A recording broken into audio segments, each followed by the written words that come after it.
selector. Rewind selector. Rewind selector. Rewind selector. Rewind selector. Rewind selector. Welcome to the IPA Champions Cup, live on Sporty Stuff TV. Good evening and welcome to the 2022 Sporty Stuff TV Champions Cup. And as you can see, I'm not Gary Wiltshire tonight. He's otherwise engaged and he's stuck in Cheltenham. And hopefully we might get him back on Sunday. But until then, you're going to have to put up with me tonight. It's going to be me, myself and I. I'm going to do a bit of comms. I'm going to be doing a bit of interviewing. And also, I'm going to be telling you a few stats about the players. But first of all, let's talk about what is coming up. We've got the Event 3 final tonight. We've got 5 terrific live matches to you, and they're all playing for this one place that's available in the grand final on this coming Sunday, March the 20th. Corey Rees, who won Event 1, Gareth Hibbert, who won Event 2. Who is going to win Event 3? There's 4 players here tonight, and they all want that last spot. And one player that has already taken a big step towards that is Liam Dunster. He's won that opening match 4-0 against Craig Brown. He is the world number 1. He is the world champion, the Duster. He's really going to take some beating tonight. Craig Brown lost that first match 4-0. Downtown Craig Brown is what we know him as. Got through last night in the runners-up spot, but he's going to have a really big task ahead of him now, losing that first match 4-0. And then we've got the banger, Tom Barley, who won in last night's group match in that very last frame, in the last match against Craig Brown in sensational style with a break and clearance. And then we've got the Pretoria, the South African JJ Fall. He's been in some really tidy form recently and shows some really great character when he's really up against it. And that's going to be our next match up, Tom Barley against JJ Fall on this live Sporty Stuff TV. Here's some of the odds, though, that we've had out earlier. Remember, some of these prices probably not available now, but there was some great value early on. Liam Dunster, the outright favourite, 11-10. Craig Brown, who was my favourite last night, and he seems to be pretty much the outsider once again at 11-2, then followed by JJ Fall 9-2, and then the second favourite, Tom Barley, 11-5. And some of the odds there, if you've got on some of them players now, then you've done really, really well. But let's have a look at the players now. Liam Dunster, he's our ranked number 1 player, and that win-lose record, pretty incredible. 7 wins, 3 draws, 78% in 2020 and 73% in his career, and that is some sensational statistics there. And then we've got Craig Brown. He played some great stuff last night, just got through by the skin of his teeth near enough, but he'll be pleased with that. He'll be a bit disappointed not to win the group, but he's ranked number 21. That win-lose record there, 6 wins, 2 draws, 2 losses, 50% in 2021, 59% in his career. That really looks like he's a little bit out of form, but I can tell you, this guy is not out of form. He made a World Championship semi-final, so let me tell you, he's in some form, but he needs to be in some great form now in his next 2 matches.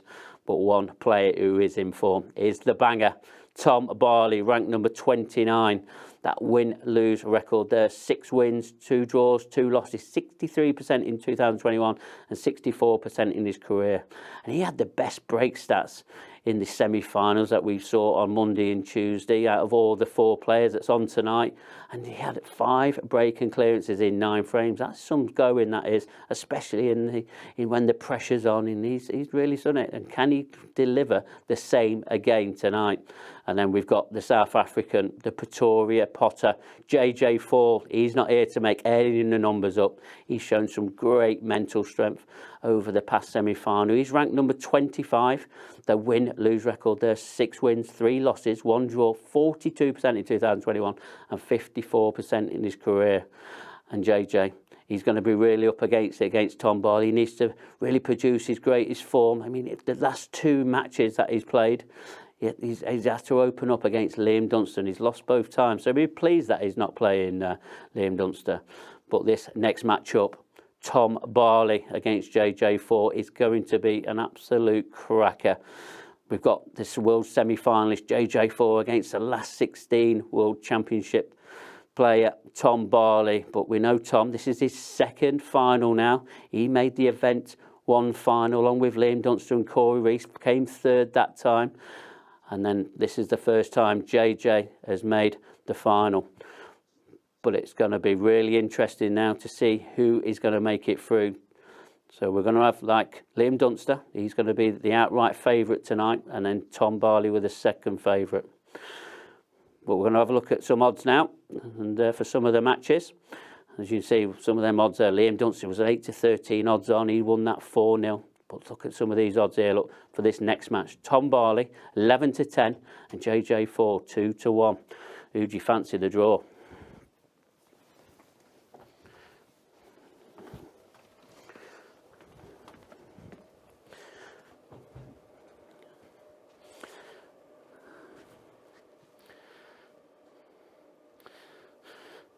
Well, as you can see, I've made my way to the arena, and this is the Event 3 final, JJ. How pleased are you to be here? Yeah, I think I surprised myself, to be honest.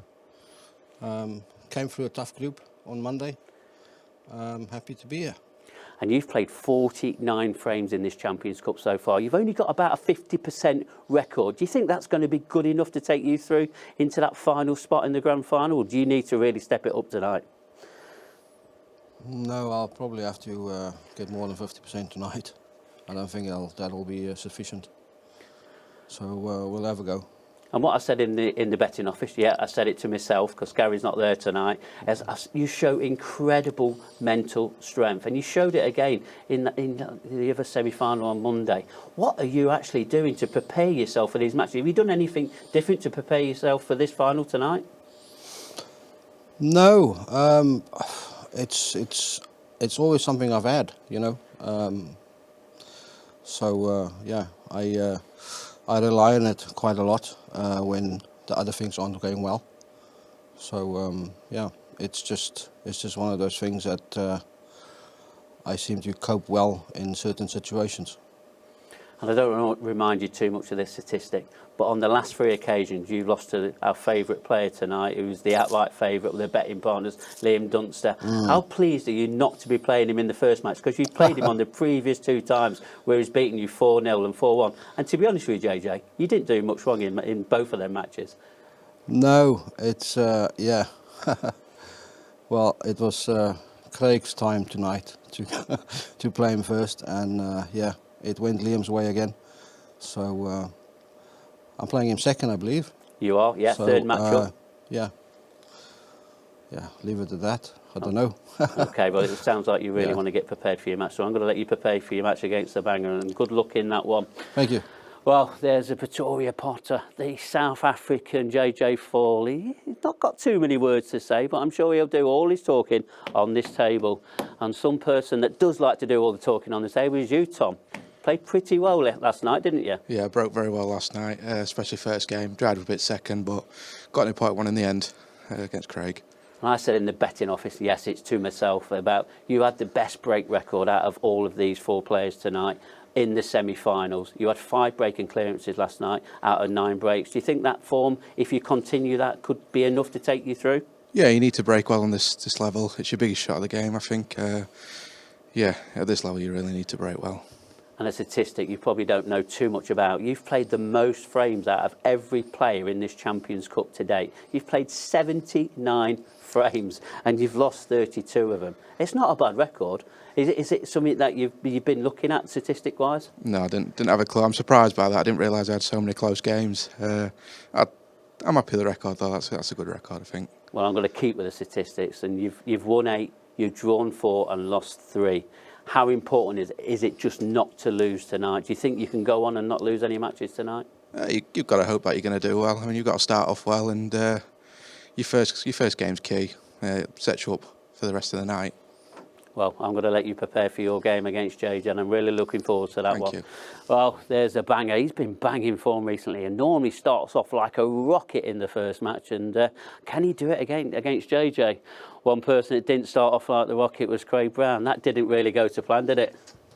No, not really. I mean, you can't afford to lose your weight off the break twice in a row against Liam.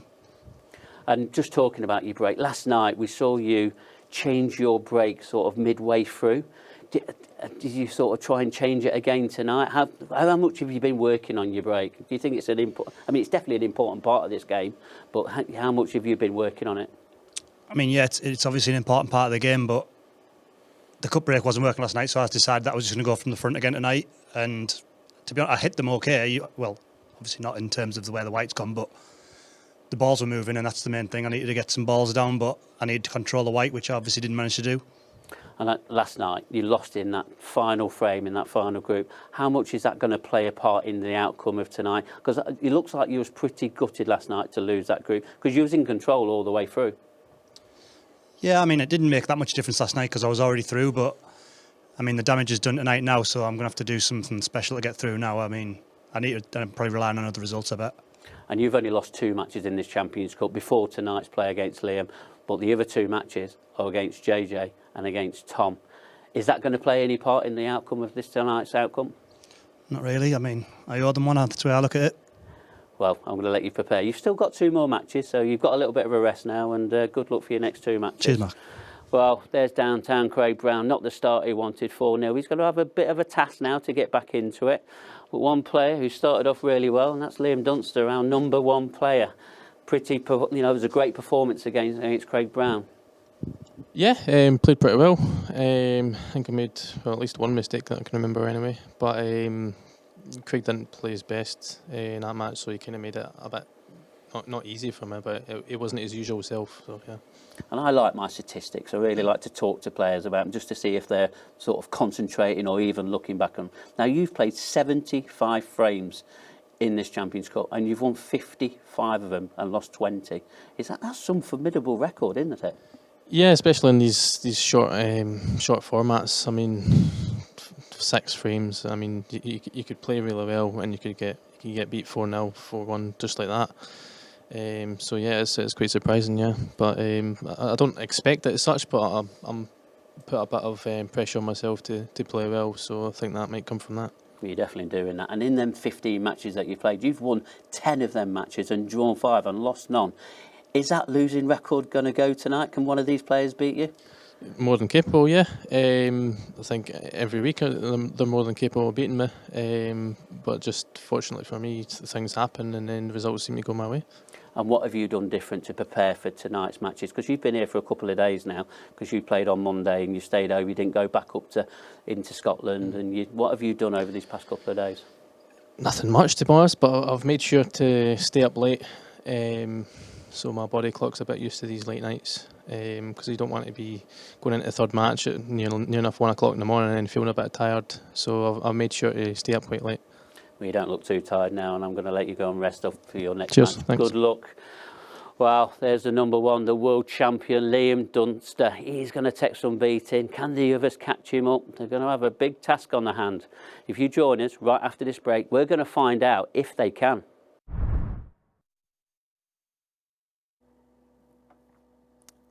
Champions Cup Event 3, final match. Best of 6 frames. First frame, JJ Fall to break. Time running. Well, a very warm welcome back to all our fans tuning in for the Sporty Stuff TV Champions Cup for 2022. And JJ Fall at the table up against the second favorite, Tom Barley. And the good news for JJ Fall is he doesn't have to face off against Liam Dunster right off the get-go. That's never worked out in his favor. In the 2 matches played recently, he's won 1 frame. So, all right, JJ, you're off the mark with a good break. Let's see if you can take this one home.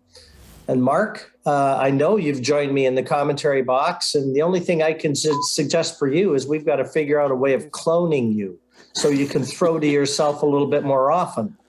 Yeah, I could do with a camera person follow me around or something, see if they can keep up with me.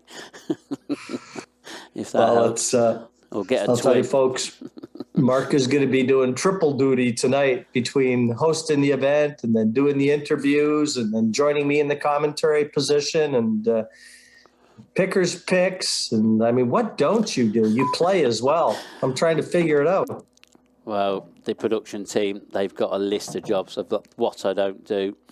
They keep saying I don't make tea, I don't go make them snacks and all of that. All the jobs that I hate doing, to be honest, and that's why I avoid them.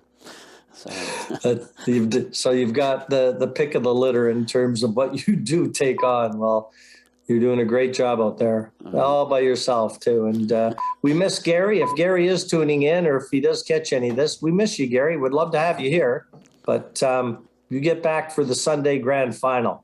That's going to be the one you won't want to miss.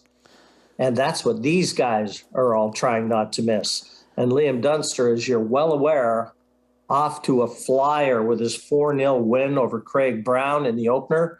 Well, that really puts him in the position A, and they're all chasing him.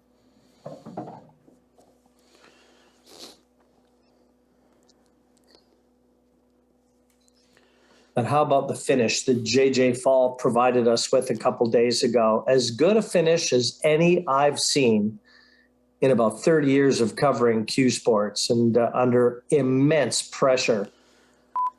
It was something to behold. And if that doesn't put this man in good stead moving forward, nothing will. No, it won't. And the last time I looked, that was up to about 50,000 views, that clearance. So anybody that's not seen that, you've missed out on an absolutely spectacular one. Really incredible clearance. It just proves what JJ can do. Well, looking at a long, just off straight red.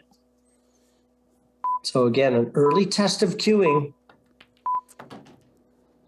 Passed with flying colors. Great start for the Pretoria Potter. 44 years of age. He's like a fine wine.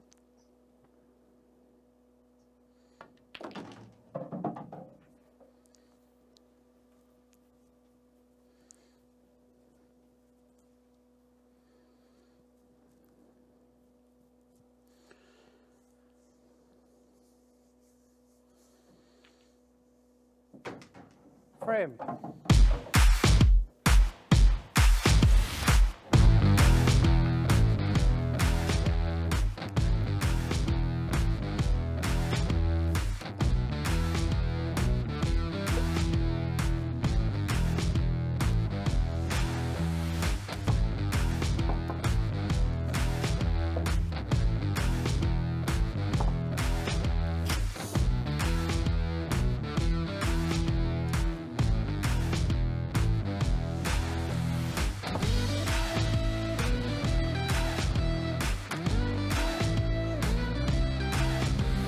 Yeah, and I was just looking through some stats here on Tom Barley. He's only lost one of his opening matches. And that's a pretty incredible record there. Frame 2. And that loss Tom came Barley against break. Corey Frame Rees, 1, frame to nil. who has got Time running. already into that grand final on this March the 20th. But look at this break from Tom Barley. Wow. Look at these. He smashed them all over. And he's going to have a choice of either colour set here.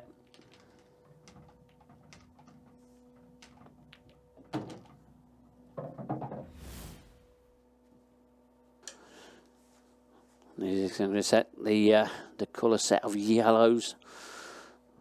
And just this one on that left centre. Needs to play this a bit carefully. It's all about this positional shot now. Extension, please.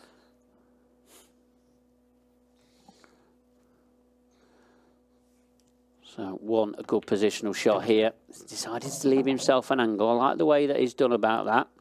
So he's guaranteed to make sure he finds a gap. He's going to have to probably do a little bit of travelling with the cue ball, or he can just drop it in and leave himself a more tougher black, which for me, you've just got to leave yourself and take your medicine a little bit. Or is he going to swing it around? Well, I think you're very wise in advising him exactly what to do. Cue ball's pretty close to that side cushion, though, Mark, and that's not going to make life easier for Tom.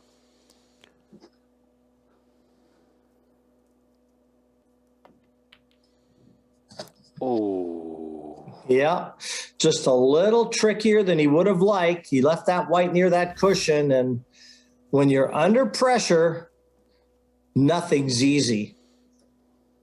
just touched enough of that jaw to keep it on the table. Now, can JJ Fall make him pay? Because he's still in a very strong position.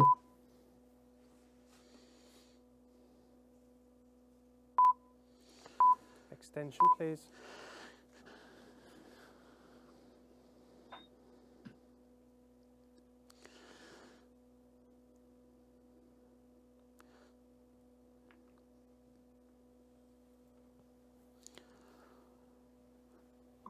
JJ anxiously over to the side to look and make sure that he covered the black. Total snooker. Yeah, this has to be hit perfect. I don't like this shot at all. Foul. One free shot, one visit. That was a great shot that JJ Fall played there. I mean, that had to be struck absolutely perfectly. And now trying to get that red away from the cushion, and they're there for him now. Yeah, they are. And that touch that he played on that red to leave it welded to that black is going to win him this second frame. It really is. Just one good shot here. He needs a bit of an angle where he can drift down table and take this one on the bottom cushion. And then it should be quite simple then. He's got the angle. And he'd love to have a nice little angle on this one as well. And I don't think there's much there this time, but thankfully for JJ, he's got that red near the top right corner. Yeah, he has. And he just needs to keep this simple. You don't need to try and force anything in. Just make sure you time them right. And they'll all go in. And here's that tricky pot that you was talking about, Jim. It's not quite over the pocket. One that needs to be taken a little bit of carefulness about it. And the speed of the cue ball is all important, getting onto the last red as well. Wow, well played. Very well played. Wow. He is in punishing form tonight as JJ Fall.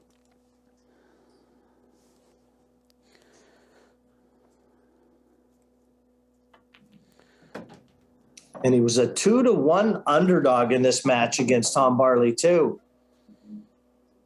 And Tom is in trouble.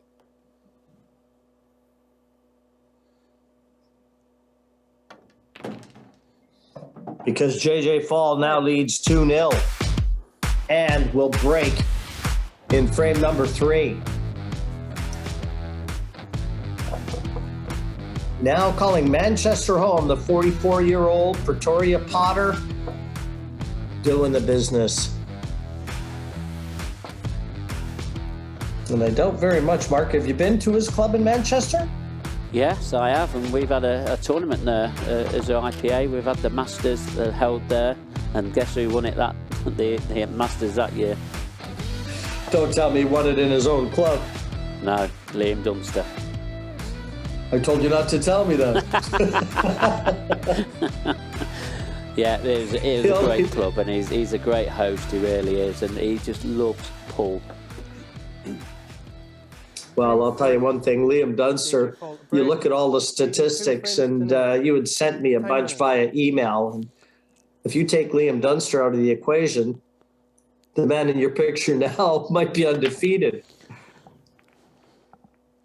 Liam has owned JJ Fall. Void break. Well, he's happy to see something go down, even though it was just the black. At least it's another opportunity to break, but he certainly didn't want to dry one. Sitting right on the cusp of at least 1 point.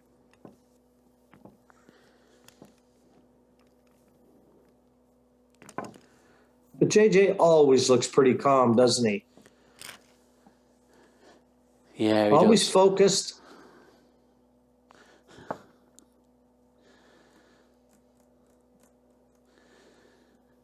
Yeah, he don't give a lot away, Jim, does he? He really doesn't. No, he's not the sort of guy you want to sit opposite in a poker game, is he? No, absolutely not. Frame 3. JJ fault to break again with no penalty. Time running. So frame number 3 again. Take 2.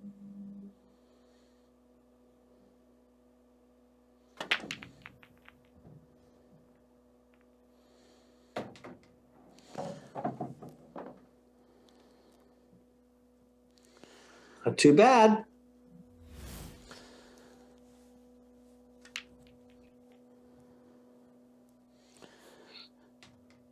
Well, we've even got the measure of the brake speed, 32 kilometers an hour. Both brakes were at 32 kilometers an hour, we're told.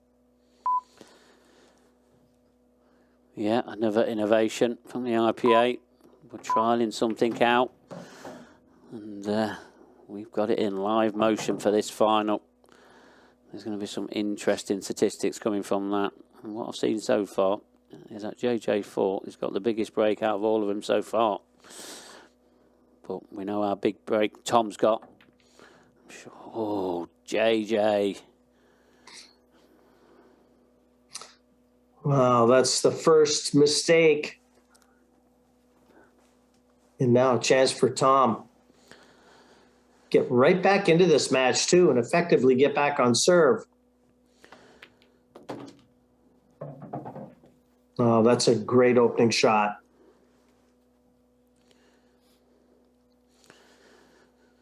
Yeah, it just makes me wonder about that last clearance that JJ, with that ball he's missed in the top right-hand pocket. I'm just wondering if he's started to see the winning line and the pressure has got to him. Well, remember, this is the final, and this is all about handling the pressure. As much as these 4 players have seen in a while.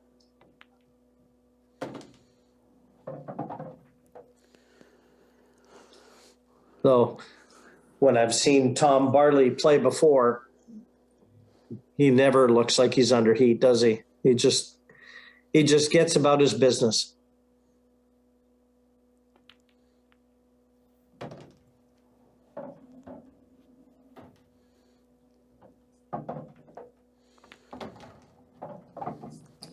The number 29 ranked player on the IPA Tour.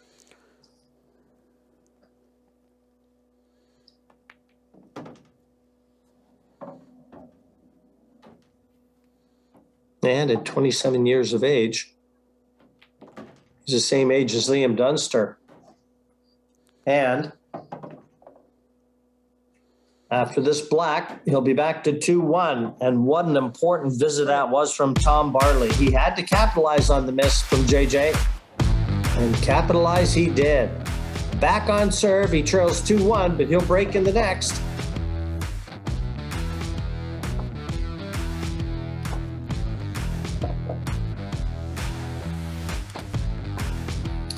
And Tom, as we reminded you at the outset, the second favorite in this group stage, the final.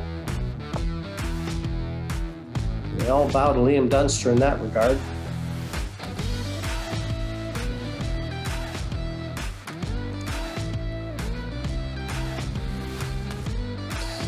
But one thing that we have seen from Liam, and all the players can take heart, is he does start these evenings out much stronger than he finishes them. We have seen some areas where he struggled and it's got a bit patchy, his break. Couldn't get the measure of his break, so players can take heart in that. And another dry break from Tom Barley. Wow. Yeah, that's incredible to see. He gets a lot of power on him as well.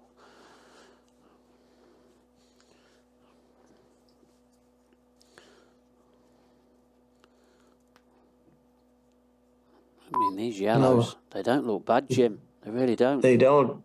Easy starting yellow, too.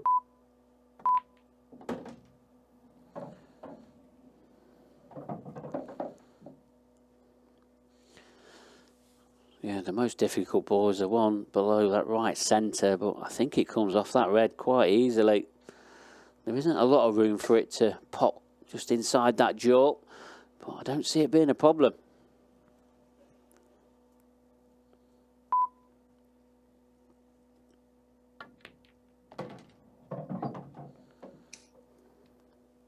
Well, he's nudged the black into a little bit more difficult position than it was. He used it to hold position. Still far enough below that red where he could drop onto it and be able to try and slither it down that left-hand cushion. Extension, please.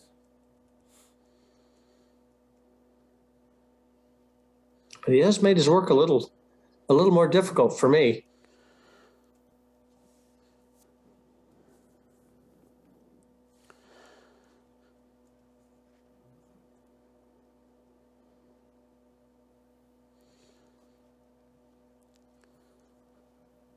Well, he's going to need to make up his mind because he's going to be under some shot clock pressure. Used his extension now. I think he's planning to get the black out earlier here. This could go anywhere. He's going to be leaving himself a difficult yellow if he does go all out to try and get the black out. Is he going to leave it till last? Decision he needs to make quickly.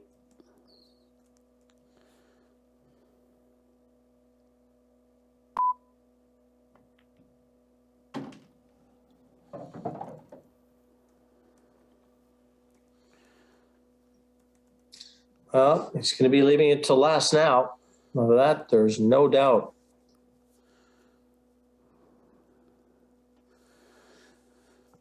Yeah, I mean, can he see enough of it to clip it into the bottom left-hand corner pocket, or is he going to have to play a double on it? They're both very tough shots. So I don't think he's going to be going to get it out now. He's not going to have a chance.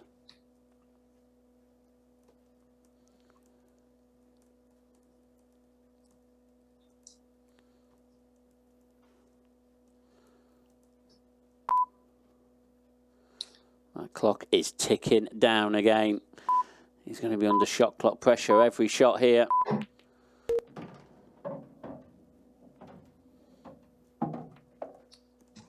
Just going to have to take this into the top left, draw the cue ball off that right-hand cushion. He's not going to be able to get close to that black. And if I was Tom Barley, that'd be edging towards the edge of that seat, because this is all or nothing right here. Yeah, and I think he's done as much as he can with that yellow. He's played it as best as he can. What a pot this will be if he gets this. What a clearance.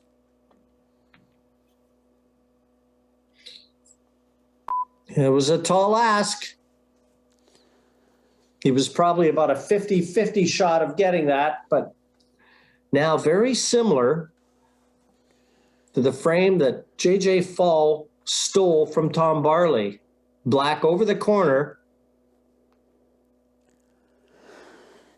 And what Tom will really want to do is try and get that foul extracted. Yeah, he will. And, well, good thing for Tom is that that black isn't right over the pocket like it was for him.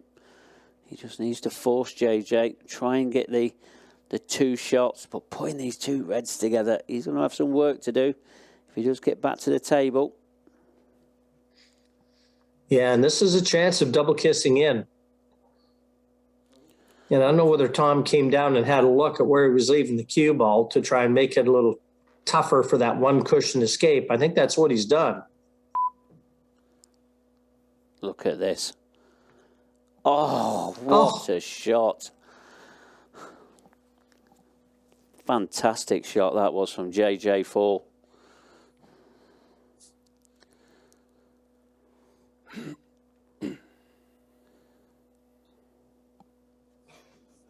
Yeah, so risky to try and make a red. You almost feel that he's got to defend one more time. He's got to try and extract that foul.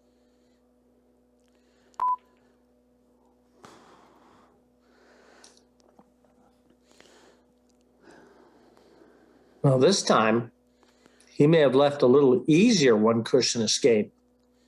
Just to the left edge of that red. Yeah, if he misses that red on that left-hand cushion, oh, is he going to play it with side again? These are so difficult shots. He's one cushion. It's a straight ball. Just got to miss that red. Has he missed it? No, he's clipped the red. He has. One free shot, one visit. He had to play that with dead straight ball and just missed that red. Time running. But that's what Tom Barley wanted. And now get that red away from the black. And it's frame on for him. Yeah, it is. Just needs to be a bit careful the way he goes about these. Needs to make sure he takes them in the right order, because that one below that left centre, he needs to be right behind it and try and leave himself an easy red as well. It's probably going to be his last ball now.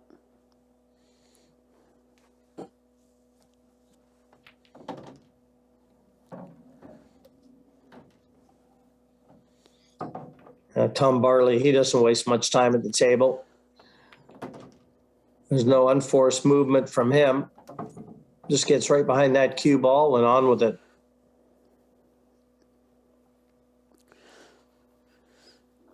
Yeah, and I don't know if you tuned in last night, Jim, but the first match that Tom played was less than 15 minutes. Unbelievable. Well, they call him the banger.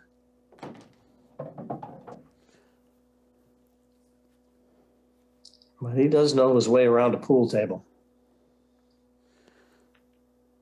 And he has played himself right back into contention in the second match.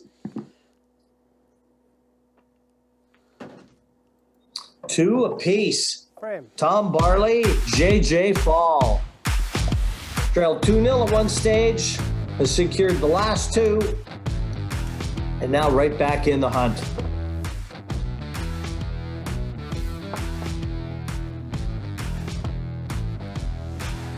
What an effort this was from JJ Fall. So close.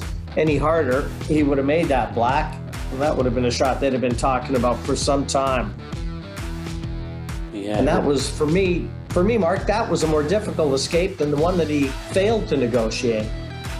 Yeah, absolutely. I mean, that shot that we just seen, that replay of, I mean, that, if you played that 10 times, if you hit that once, you've done well. It's such an incredibly hard shot, and JJ just made it look like it was easy. JJ Fall. You'd be disappointed that he hadn't potted it, to be honest. 2 frames all. Time running.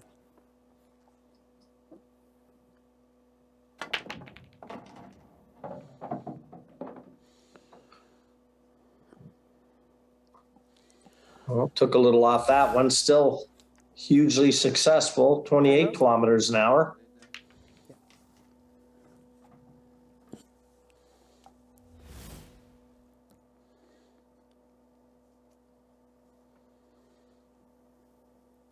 You know, it may not sound like a real powerful break, but when you look at the short distance that you're generating that speed, I mean, it really is something.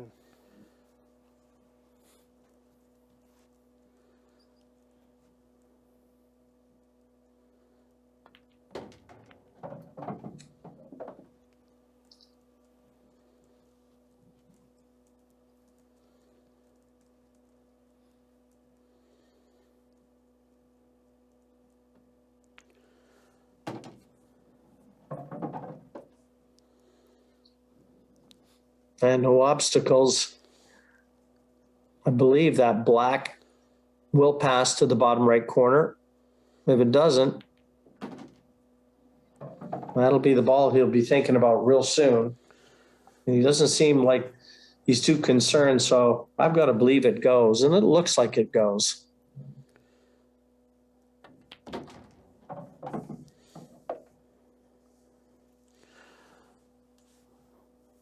Well, he's just got a little bit of extra into that one. Now he's got an even tougher pot. Is that clippable in the top left-hand corner? Even if he takes the one in the right centre, that's a tough pot on its own. Not guaranteed position either.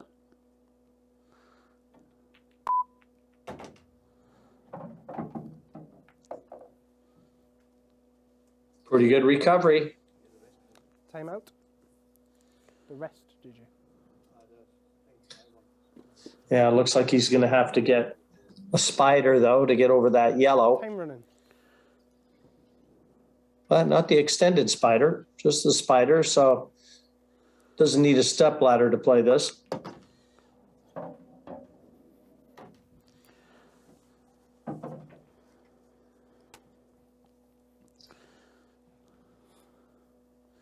And perfect on that red to bring the cue ball up near that one yellow, just away from the center pocket.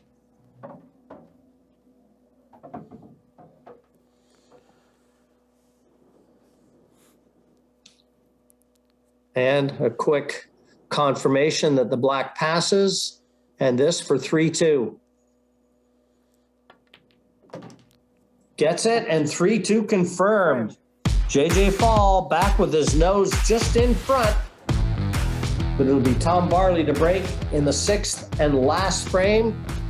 So it'll be a draw or a JJ Fall win. All depends on Barley and his break.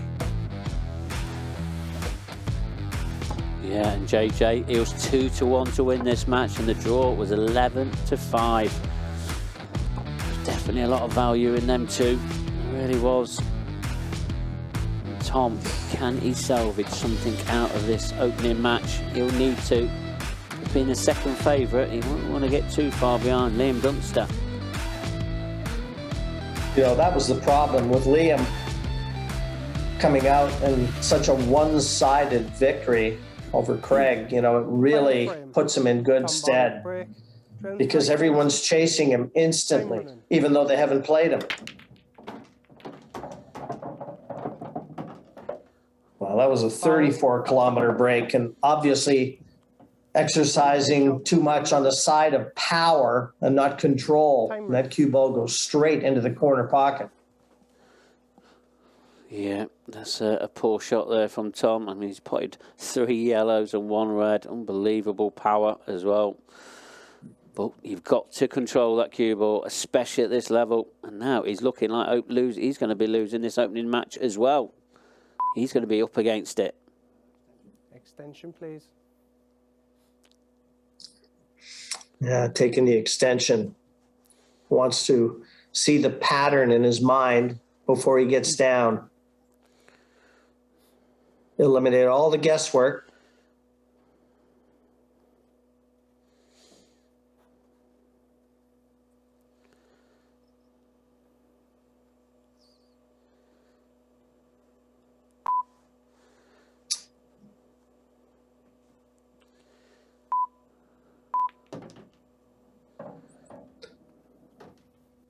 So he really wants to be very straight on this yellow.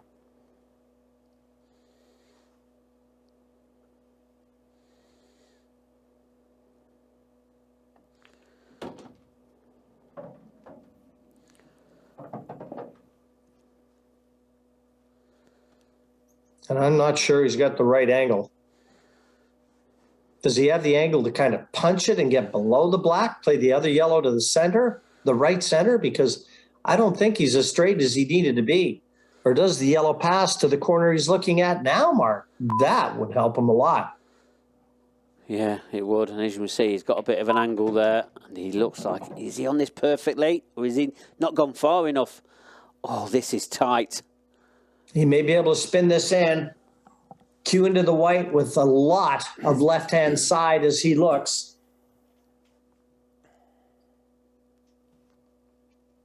Try and just change the angle of the contact, but this is so missable. Well, that's what he did. A thinner contact, but the spin forced the yellow in. What a great effort from JJ, and now the black to secure the victory.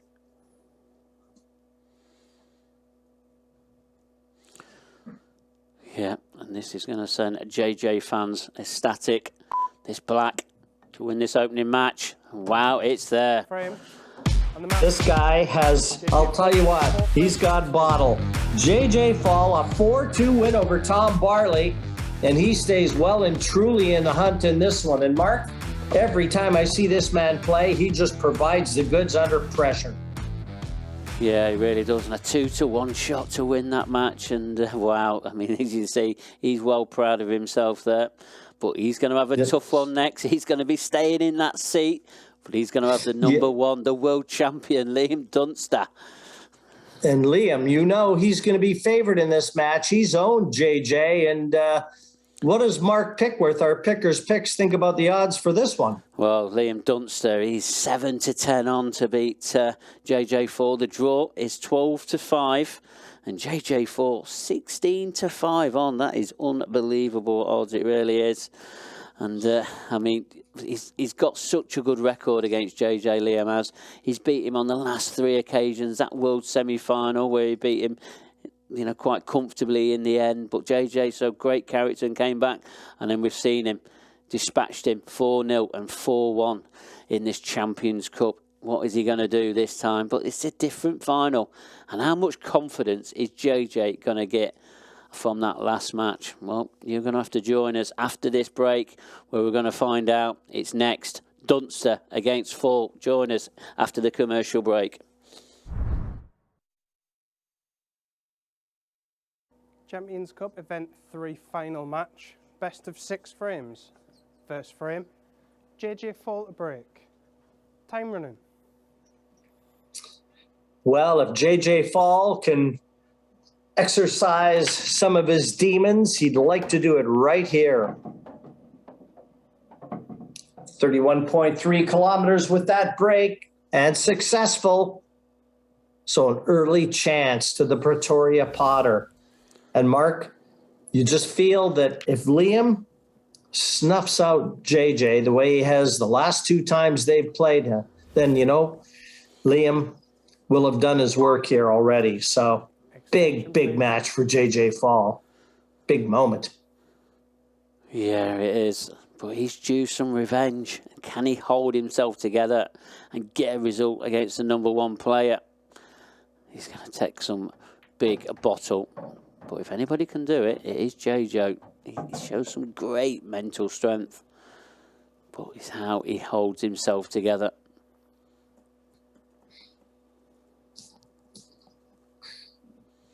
Liam's beat him in the last 2 matches they've played decisively in the Champions Cup. He beat him in the semifinals of the World Championship.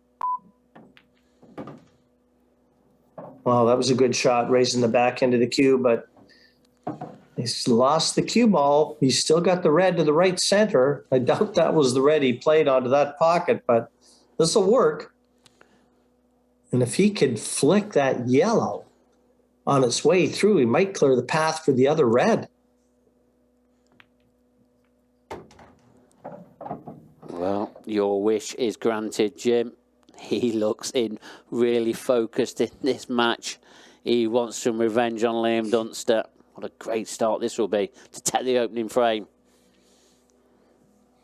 Yeah, that really couldn't have worked out a lot better where that cue ball landed. Couldn't have placed it any better.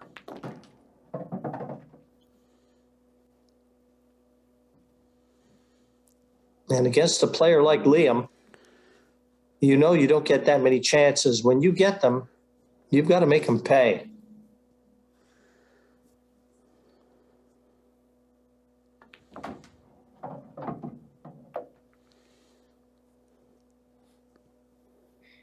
A nice angle on this red, too. Just come down the left-hand side of the table as we look. He's got a ton of space to get that cue ball to.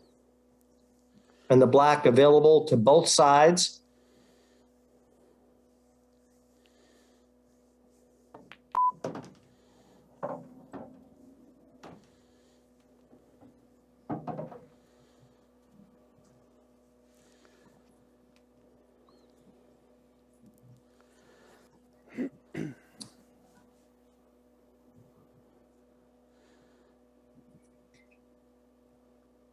Yeah, I think he'd have loved that white just to bounce a little bit more. But he'll be okay. Just needs to keep calm. And he can take these out.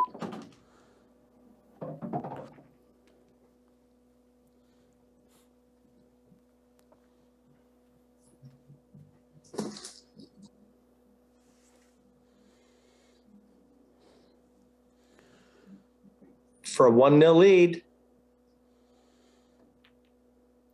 Nice and steady in center pocket. Frame. JJ Fall. He's won the last 3 frames at the table. The last 2 against Tom Barley and the first against Liam Dunster. He's off to a dream start in this one. 1-0.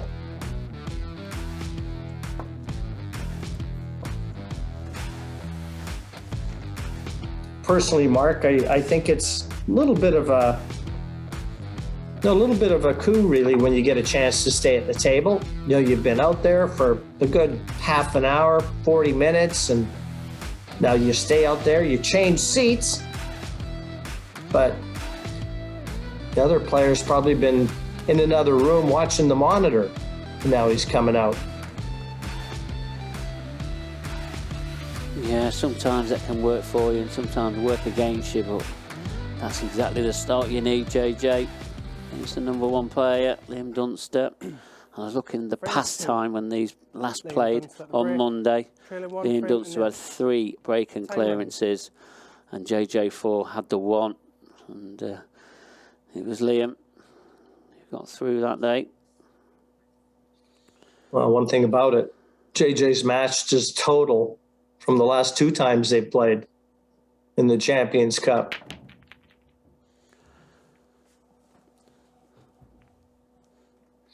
And a very conservative break by IPA standards, 25.6 kilometers from the world champion.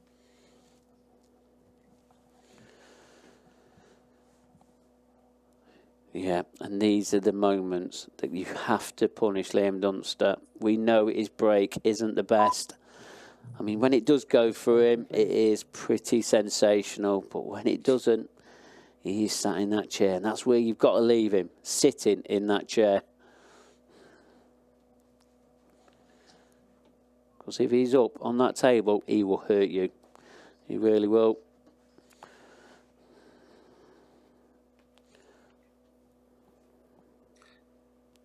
Difficult starting red.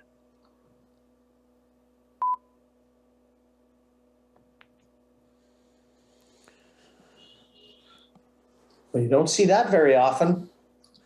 The safety from the first shot following the break. Obviously felt that there was just nothing there worth going for. And in fairness, I think he was right. We'll see if Liam feels the same way, because he's not the sort of player you want to get into a tactical exchange with.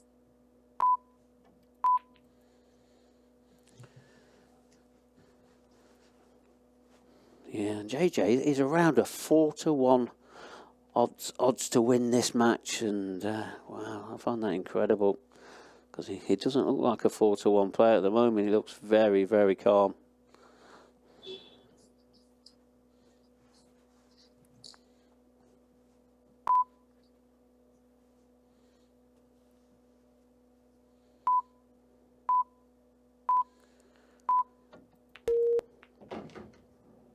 Oh, what a shot. What a shot. And instantly an opportunity. Yeah, Liam couldn't play any better safety than that. Just kind of threw the gauntlet down to JJ, and hasn't he replied? Yeah, he has. It's just them 2 yellows together on that left centre pocket. But that clock is ticking down again. Oh, what's he done here? Is he on anything? Does this yellow go? Wow. If this goes, this is frame over.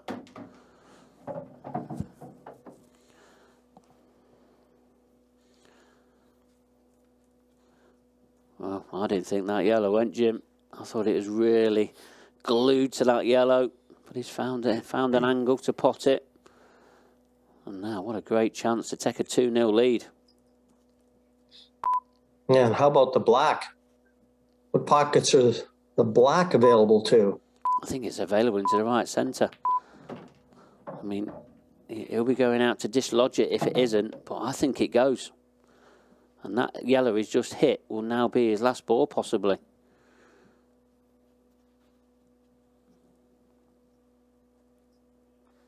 I think that black goes, Jim. This is the big shot.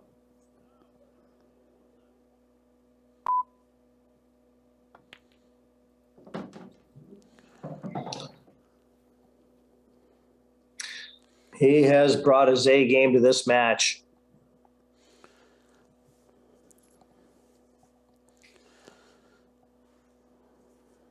A very confident stride, too.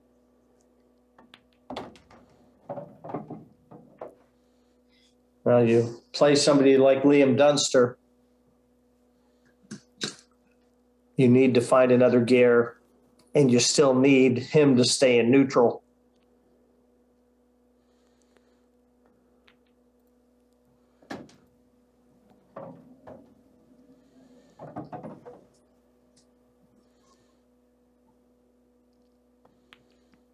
Well, just like that, JJ Fall off to a flyer.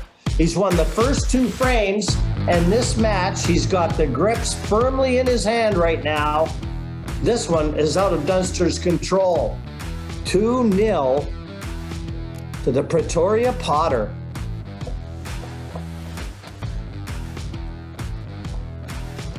Now, a break now, and JJ Fall, one good break, and JJ Fall will be on the brink of a great match, possible win, but at worst a tie, but he needs the break. And it's one thing getting Dunster down, it's another keeping him down.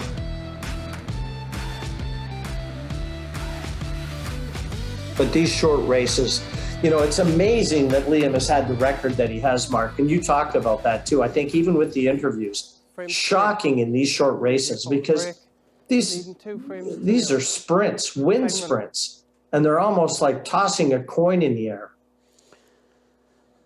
Yeah, they certainly are. It's such a brutal format. But Liam, he's got an incredible record. But the JJs don't care about records. He's just smashing these balls all over. He wants to beat Liam. He wants to beat him so bad.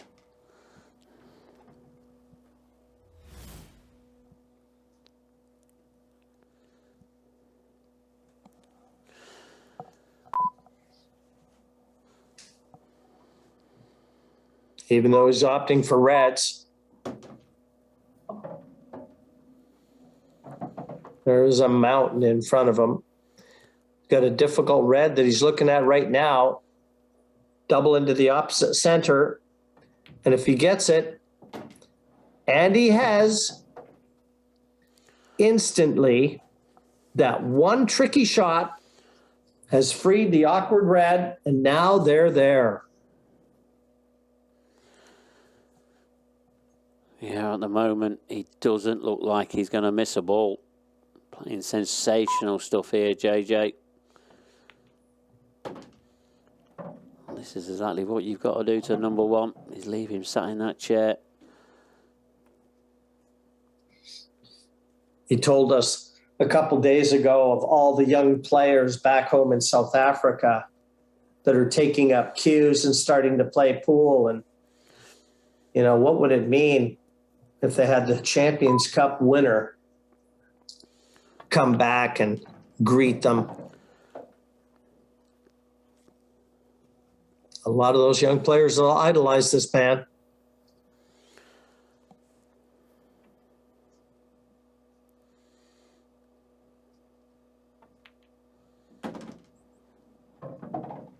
But he's in devastating form.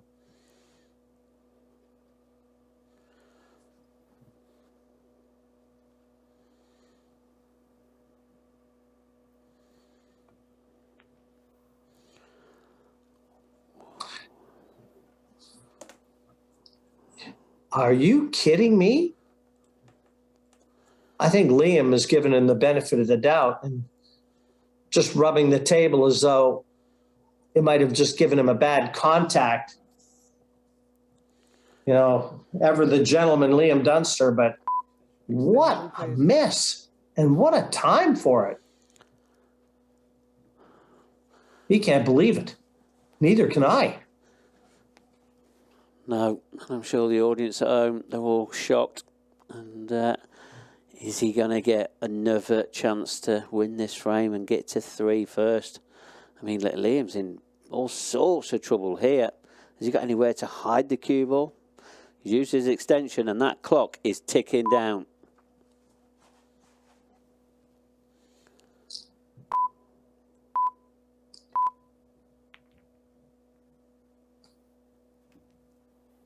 I'm not sure he's got there. He can curl this anyway. He's got plenty of table. Even if he can't see it straight on, he can swerve this. And he is swerving it.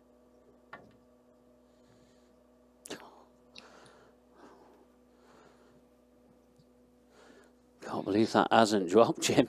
I didn't think it was. It's still hanging. Just like the black in the preceding match that he contacted off the long rail. He's hit a ball that's hanging over the pocket, and he hasn't hit enough of it for it to find gravity. Yeah, and that pocket hasn't really been his friend so far tonight. But I think he's going to be in heaps of trouble now. Was he going to have a... Liam needs to be very careful here that he doesn't leave him a one-cushion escape. But we know how much skill JJ's got with playing offside, off cushions. Anything's possible, JJ. That's exactly what Liam was looking at, just to see what kind of escape path JJ Fall would have, because he's snookering him here.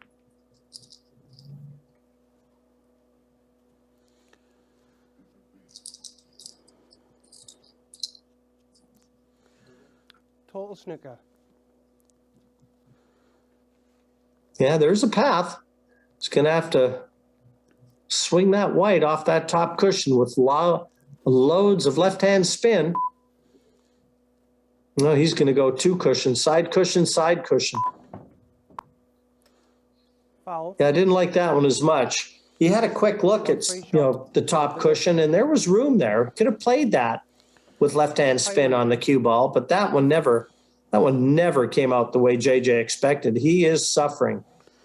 And that miss on the red, when he had the frame for the taking, he's going to remember that one, whether he wins the match, ties it, or loses it. He's going to remember that missed shot.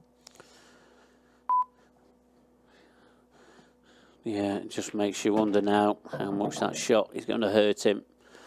It's definitely going to hurt him in this frame. I cannot see Liam making a mistake from here.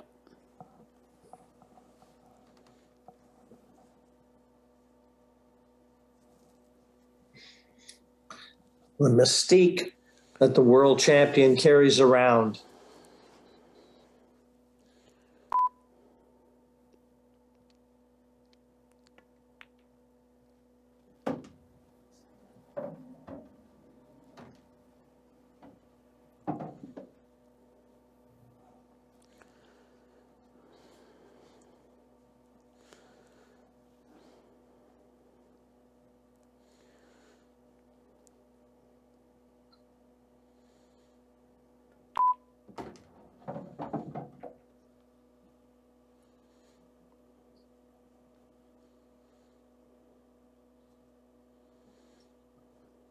You just can't see him failing here. And what looked like going 3-0 will be 2-1 with Liam breaking. What a turnaround.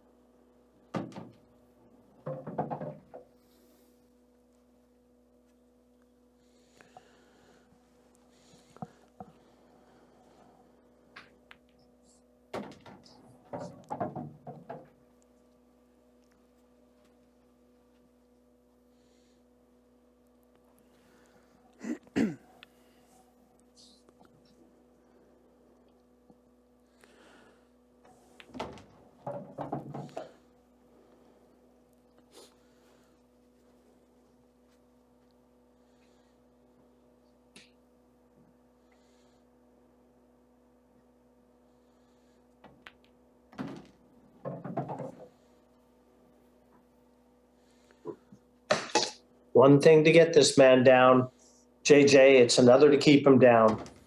This one you got no one to blame but yourself, but it's Liam Dunster that secures frame 3, gets back to 2-1. He'll break in frame 4. You can never count him out, no matter how dire it looks.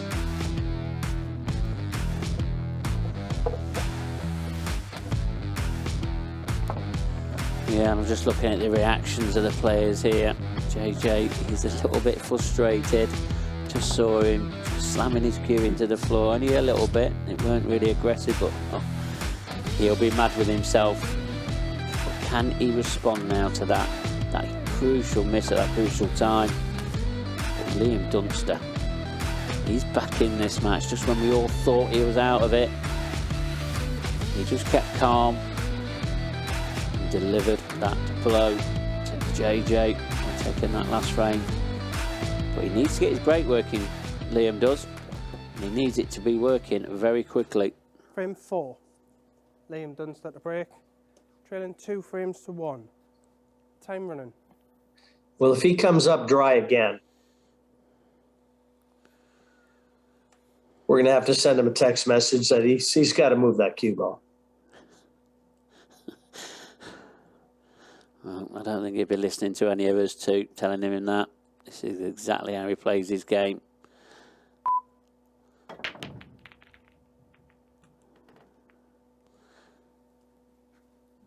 He just gets that consistent power each time. He's worked hard on that break, but he's not getting a ball. Well, not as much power as either JJ or Tom Barley that we've had the speed gun in, but 25.5 that one, and again, dry.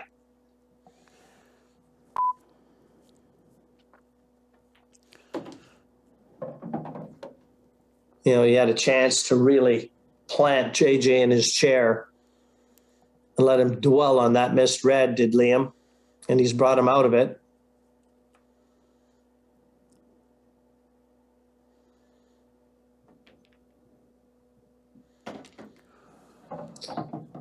Timeout. Well, he must have felt that he didn't get the cleanest of contacts there.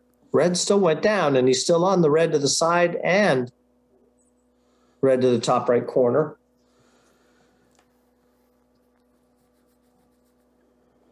But never a bad idea to have the referee come in and apply the white gloves. Gives you a chance to hit the reset button, take a deep breath, and refocus. You do.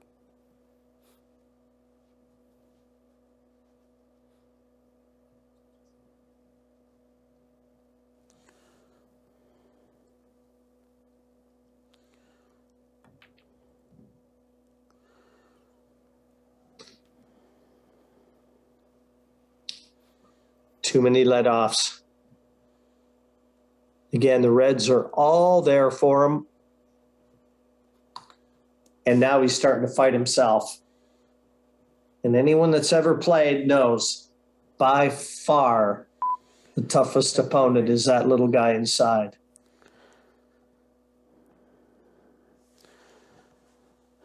Yeah, it is. And that is pure pressure. That miss has really affected JJ. It's just now, how can he overcome that? Because he's still not in a bad situation here. He's still leading 2-1. Still 3 frames to play. Liam hasn't got over the line in this one yet. But these yellows, they are there for the taking.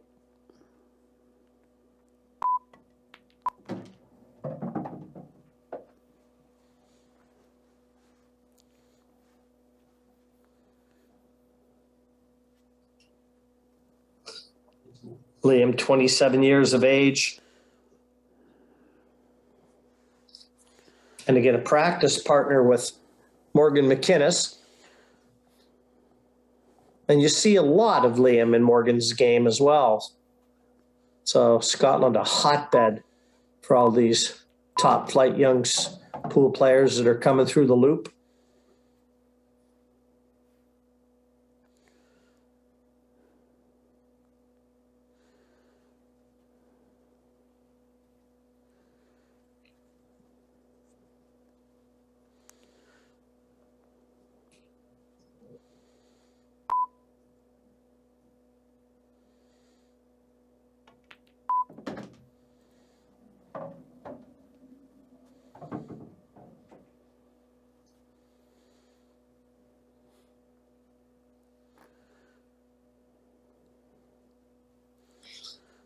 And these are trying times for JJ. He sat in his chair. He's had a great chance to, in this frame, basically toss the last one away and having to sit there and watch Liam go through the motions of securing another frame. Gonna feel like he's in the corner and Muhammad Ali is hitting him.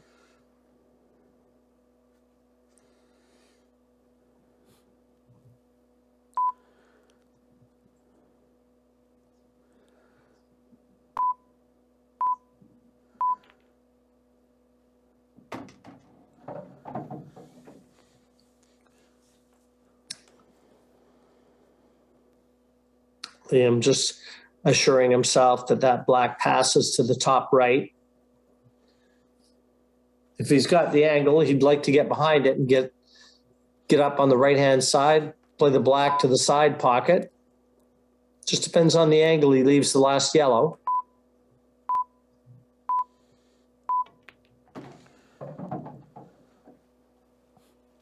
Yeah, and this style of Liam, it's just so elegant. I mean, it's so devastating to players just to watch him. He just never goes out of position. Everything is always on a pinpoint. It really is.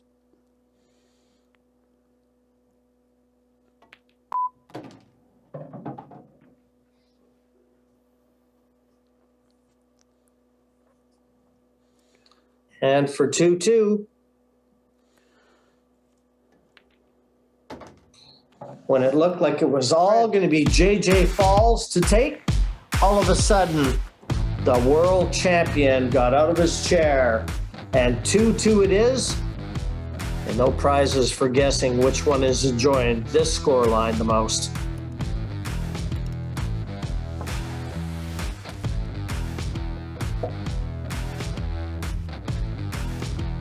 And how difficult is it for JJ Fall as he comes out of his chair to break in the fifth? We know we're going to get treated to 6 frames, but how difficult is it for him to put those mistakes out of his mind? Get down and try and secure that elusive third frame. Yeah, it's going to be very difficult for him now. And 2 misses. Been severe for him. They really have. It's just so hard as a pool player. Once you miss 1, you sometimes miss 2, and then 3, then 4.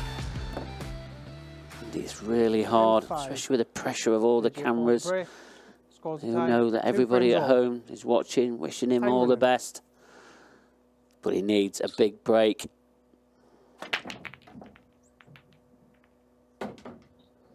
Well, Mark, you've talked about how tough he is mentally.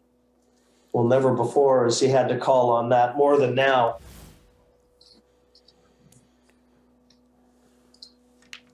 Yeah, I have, and I've been really impressed with his mental strength. He's such a warrior. I think I've put that in my pickers' picks as a bit of a saying for him. He just never knows when he's beaten. He just doesn't give up, and that's a credit to him. And look at him now, he still hasn't given up. He still wants to get something out of this match.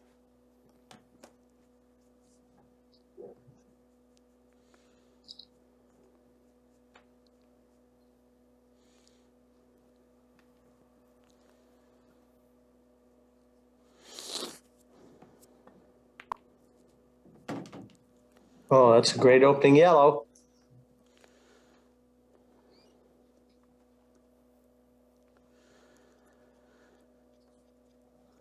Yeah, and these yellows, they aren't impossible. They've all got pockets. But these ones in the bottom half of the table, they're the ones that he's going to have to really be very careful of the way he gets on them. He's nudging into balls now. He's running the risk of it going wrong. But that's come out pretty nice. He's got to be happy with that one. Yeah, he's got the angle on either yellow to drop onto the one near the top right corner. Focus on the yellows in the middle of the table.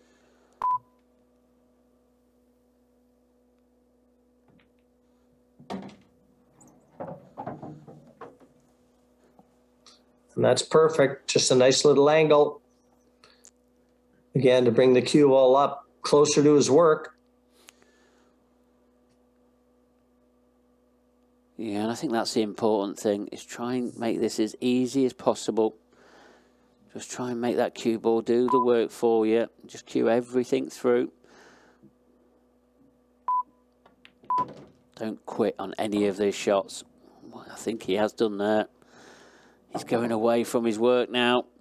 He's probably going to have to punch this in and probably stun off the cushion. This can go wrong. And he's going to be hampered cueing on that red as well. Bit careless, that.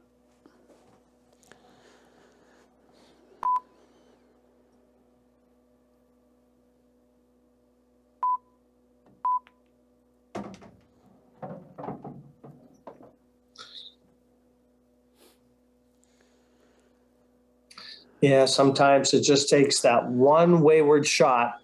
Total snooker. Start digging yourself a hole and the dirt starts coming in on top of you. Now he's going to have to provide a little bit of magic.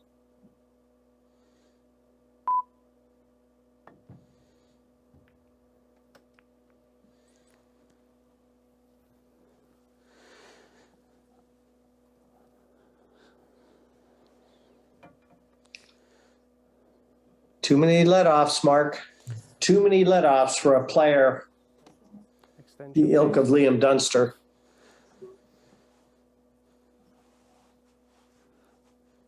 Yeah, and JJ, you can't complain about it. He hasn't had chances in this match. He definitely didn't have chances in the previous two matches, but he's had them here tonight in this crucial third match. And Liam, he's going to be looking like he's going to be the first player getting to that magical 3 where he can't be defeated. Remember, he hasn't lost in this competition yet, which is an incredible record. This will be his 17th match.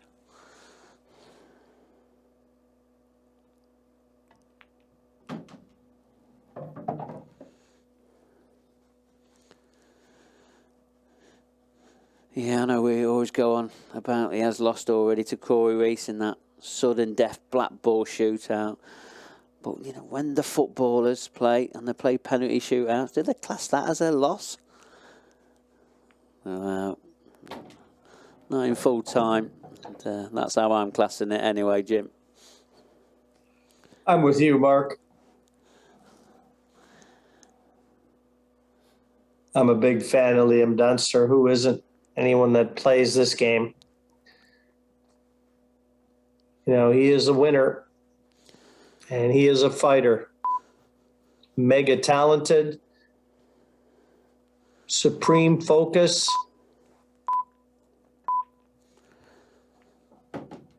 Oh. Right? Total snooker. Wow. I guess that's how we put the kiss of death on him, is just start complimenting him. Well, we don't mean to do it. We really don't. But, wow, what's Liam done here? Well, if that doesn't give JJ a spring in his step, he's probably going to get back to the table now.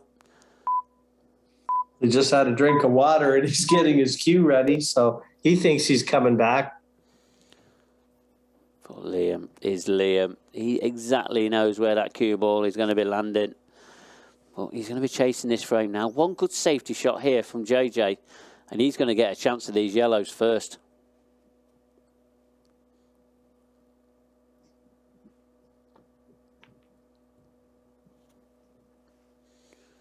And that's a good one.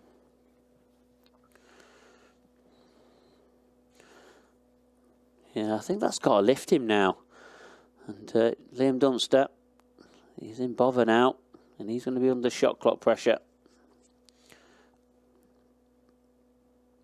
Can he get through to the edge of this red? It looks like he can.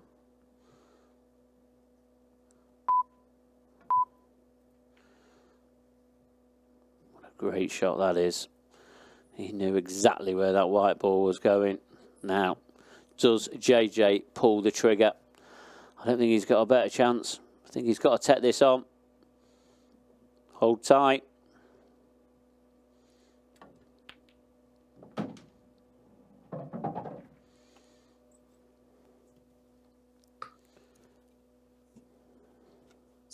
That was some pot. Giving him a chance.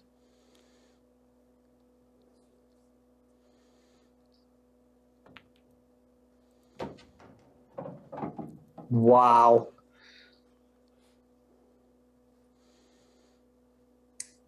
To get to 3.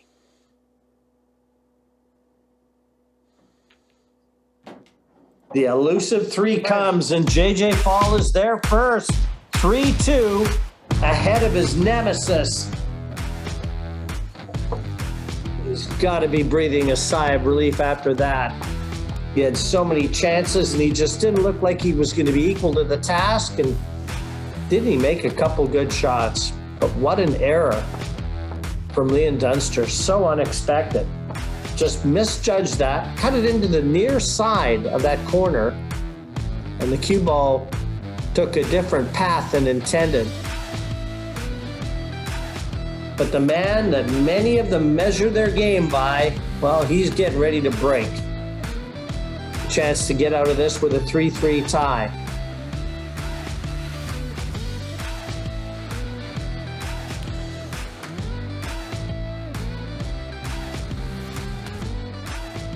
Yeah, and JJ is in this position because he's played superb in them opening Final 2 frame. frames. He really does deserve to be at 3 first. And now he's got a chance of winning. Can Liam get his break working? He's had 2 dry breaks in this match.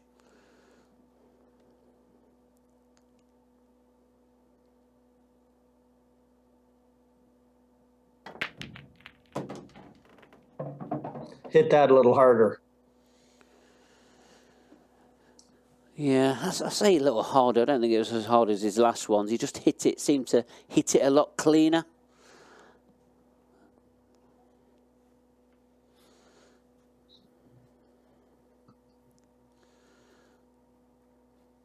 Will he be pleased to see a ball go down there, Jim?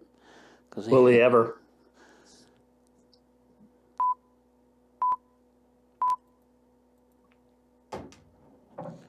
Is he on this red? I think he's perfect. Sure, he's on this one in the top right-hand corner. He's in prime position. What a great shot that was. I know it's only a roll into the centre pocket, but it's where he places the cue ball. It's sensational.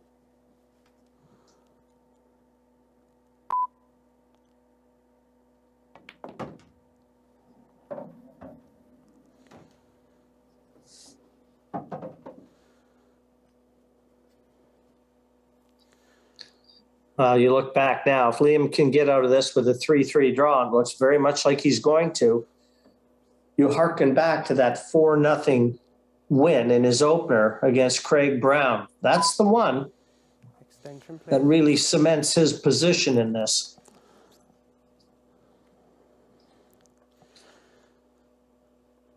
Yeah, that +4 average.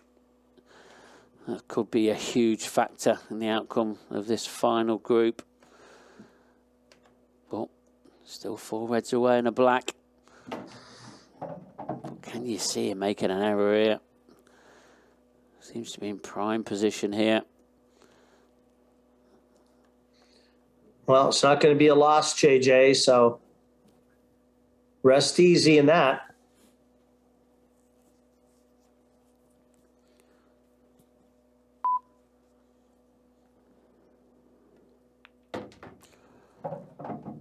Ooh. Timeout. Yeah, he's kind of just putting his hand up. It probably doesn't feel like that went through the way he intended or the way that he expected.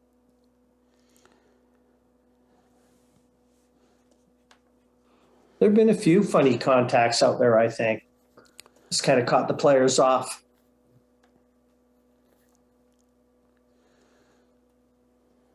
And that ball does pick up the chalk from the playing surface.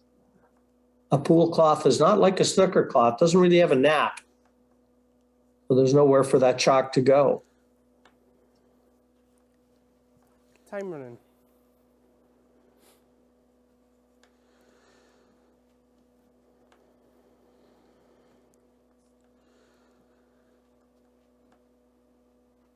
Yeah, this is a big shot, this one, Jim. He's going to have to draw this back. He's got awkward cueing. Trying to be on his shoulder. Oh, he's missed the red. Yeah, he was still pretty disgusted. I don't think he had got the thought of how that cue ball just didn't follow through the way he intended and couldn't get that out of his mind.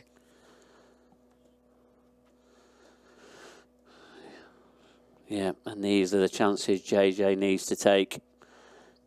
He needs to hold himself together. Is he going all out attack, or does he feel like he can play a good safety? He's just working out all of his options here. Looks like he's going all out attack. And I agree with that option.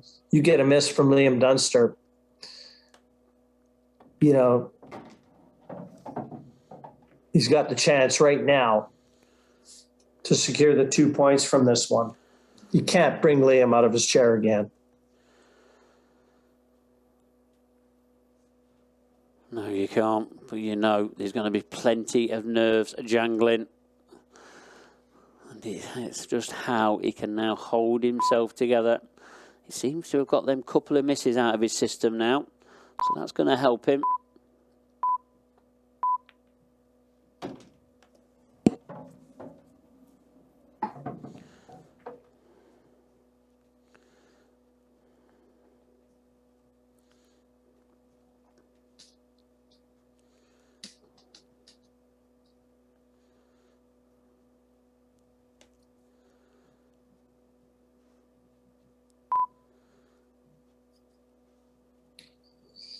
And one thing that a win does here for JJ Fall,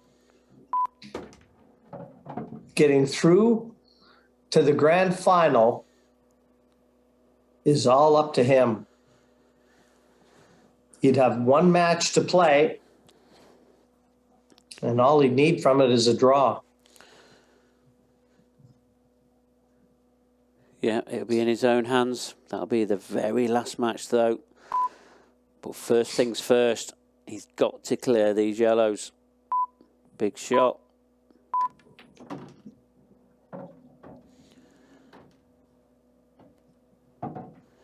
He's not exactly got this white ball on a bit of string yet. And this cue ball, it's doing some travelling.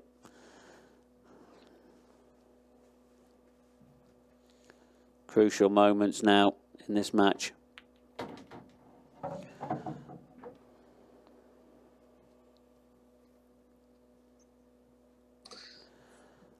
Yeah, again, this isn't perfect.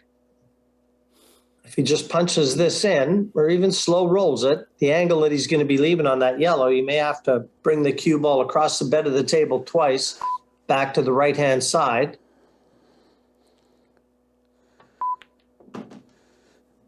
Yeah, and I think that's all he's got, Jim. But what he needs to do is just leave himself a shot, and that shot will be a shot there where he can beat Liam Dunster. It's going to be a tough one, but he's one he's more than capable of getting. Is Liam Dunster going to get another chance?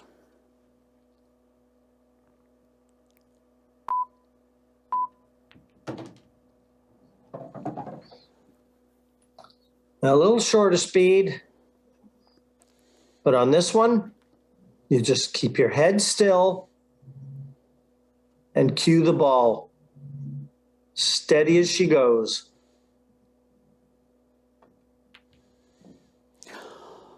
Wow. Well, all the pressure of a win against the world champion was on this black. Restart shot clock, please. And quite possibly a clear-cut path to the grand final of the Champions Cup. So you want pressure on a ball? You just saw it. With a capital P. Yeah, but the pressure has just swapped hands. It's now Liam Dunster's turn. Is he up to it?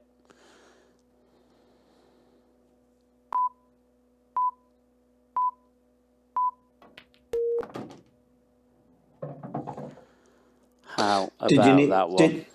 Did you need to ask that question, Mark? No, I really didn't. But yeah, Liam does what Liam does best. And when he's under it, he produces the goods. And he's still not unbeaten, this Black. And a 3-3 tie, Liam Dunster, JJ Fall, but some anxious moments for the world champion to be sure. An unbelievable turn of events, and it ended in a draw. But I promise you, JJ Fall does not feel like a draw, is what he was looking for. That was the Black. That was how close it came for a JJ Fall win over a man he's never beaten. But next up, Craig Brown and Tom Barley. And I'll tell you what, you want to check around with the betting partners with this one. This is probably going to be one that the bets are going to be flying on, Mark. Yeah, they certainly are. I mean, Craig Brown, Tom Barley, they both lost their opening matches. And as you can see, they've already got a previous match already. Tom Barley was a victor on that occasion, 4 frames to 2. But some of the odds that I've seen already, Craig Brown, he's 9-4 on to beat Tom Barley. And Barley, he's evens to win this match. And 11-5 for the draw. This is a very interesting matchup. Whoever loses will be going home. But I'll tell you one thing, after that draw in that third match with Dunster and Fall, they would have got a lift from that, and they'll be both all going out attack. They want to win this next match. So you need to join us right after this quick commercial break. Champions Cup Event 3 final match. Best of 6 frames. First frame, Tom Barley to break. Time running. So our fourth match, as we start winding down to see who's going to be joining Corey Reese and Gareth Hibbett in the grand final on Sunday. Tom Barley and Craig Brown, well, they played last night. And Tom Barley ended up winning the group. Craig Brown was the runner-up. And by virtue of that finish, that got them playing here in the final today.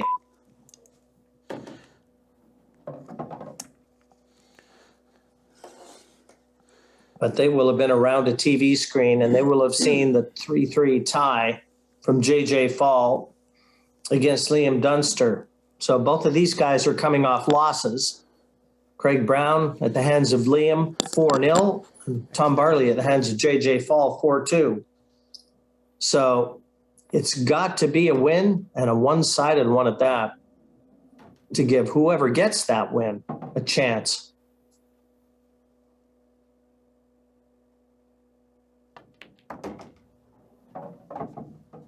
And Tom Barley, well, if you haven't seen him play before, all I can tell you is he plays pool like he's double parked. He wastes no time at the table at all.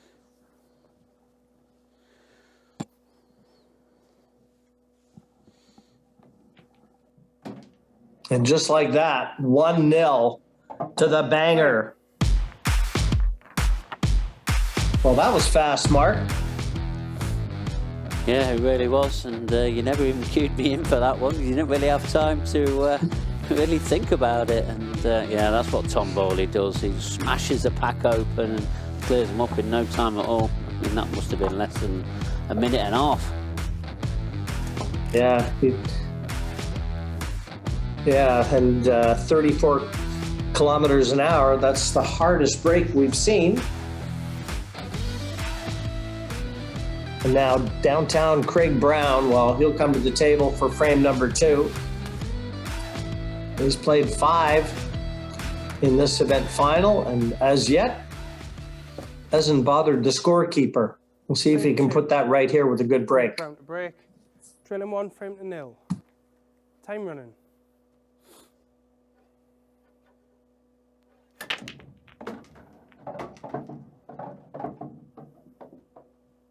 Got his shoulder into that.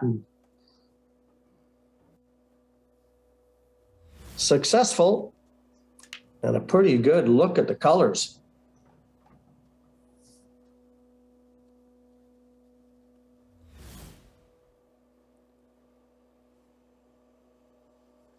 Extension, please.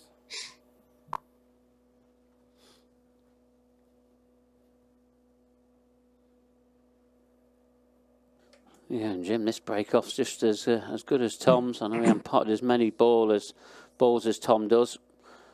But it's still a very tasty break-off.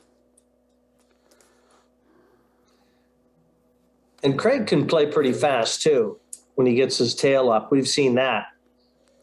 And for me, when Craig's at his best, is when he just gets down and doesn't overthink things.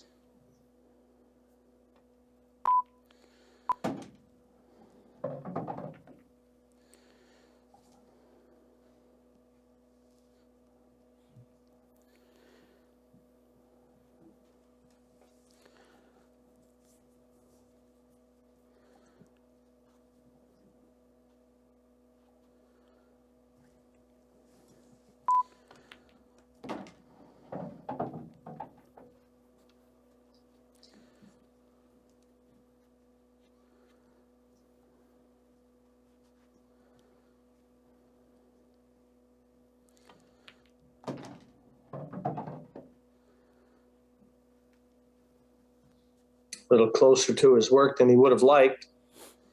Still on this yellow, though. But tougher to judge the angle.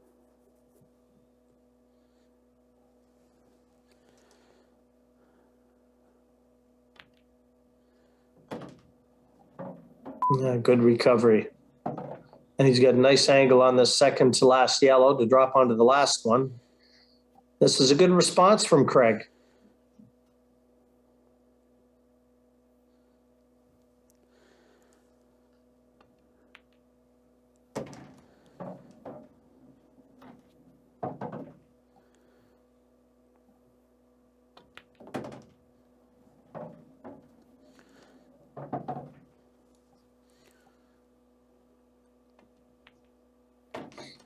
Yeah, when he just gets down and shoots like that, he looks much more menacing.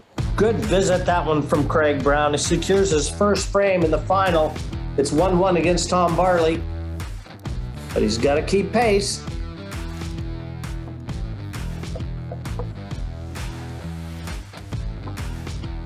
Yeah, been a great opening start from both of these players. And, whoever wins this will probably have a chance at trying to shoot down Liam Dunster, but it'll be Tom Barley. He'll have more of a chance than Craig Brown. Remember, Craig Brown's already lost to Liam Dunster in that opening match, but we cannot rule JJ Fall out. He's going to be playing Craig Brown in that last match, but after this match is going to be Tom Barley against Liam Dunster. How important could that match be to decide the outcome of this final group? Time running.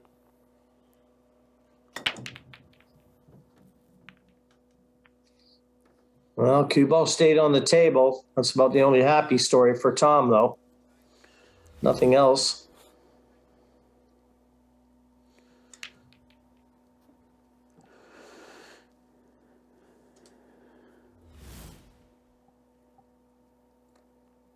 So Craig will have a survey of reds and yellows.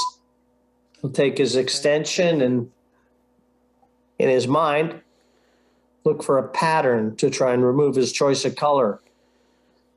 The two reds on the left side cushion near the bottom corner may force his choice.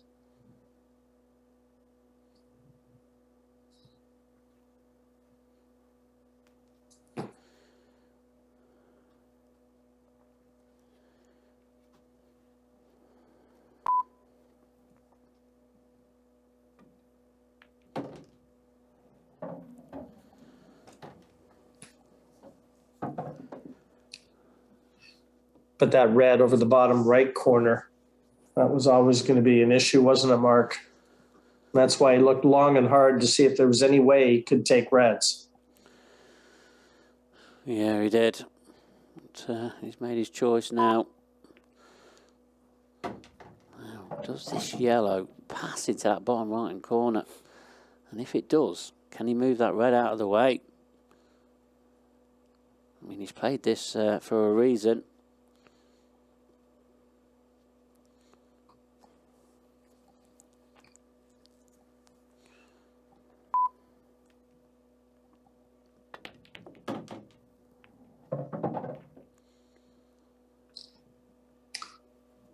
Well, not bad. The red came back and nudged the cue ball. But he's still dropped onto yellow, but now he's got to come up table. It's not touching. Time running. It looks like he's got too much angle to hold onto the yellow he's nearest.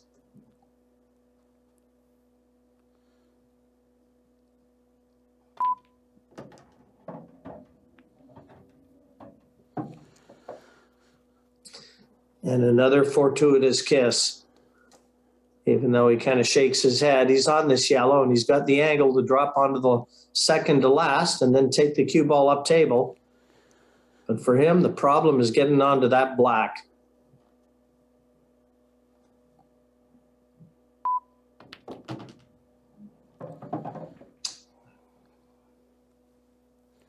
You know, Mark, I think he was trying to punch the cue ball up table to get on that yellow top left and come down and take the one he's nearest last, because that affords better position to the black. Yeah, it does, and there's no reason why he can't still take it into the top left. He needs to control his cue ball, though. This is going to do some miles. Oh, he's out of position now. I mean, can he come off both the angles? I just don't think he can get enough angle into it to drift towards that left-hand centre, because that's where he needs to be. This is a huge shot. What can he produce now? I think he's digging a hole.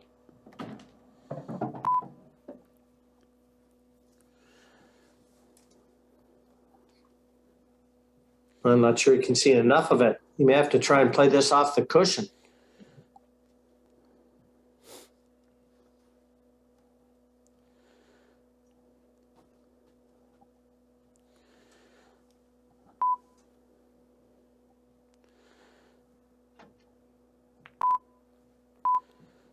What a shot. Cushion first. What a shot on the black.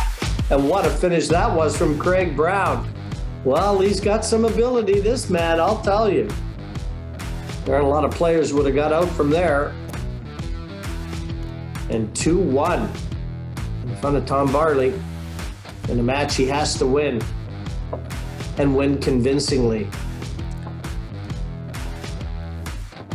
Just looking at that clearance then, I can't even remember a shot he was in position on.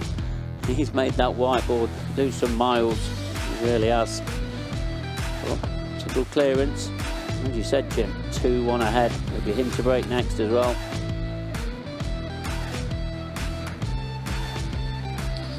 He never really gave himself a chance against Liam Dunster.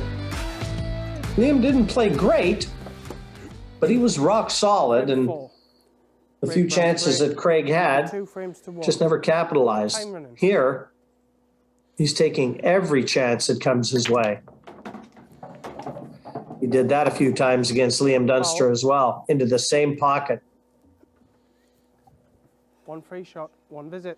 Yeah, that's a formula for failure every time at this level.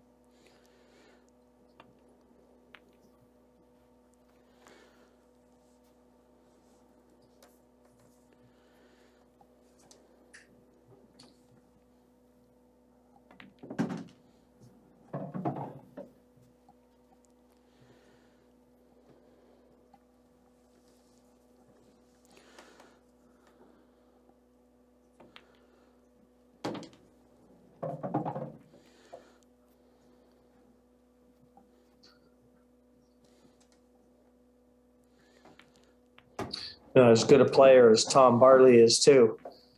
He intimidates you just by the sheer speed that he plays. Yeah, he does, and he makes light work of sometimes very tough clearances. But he's brilliant to watch. He's electric round the table.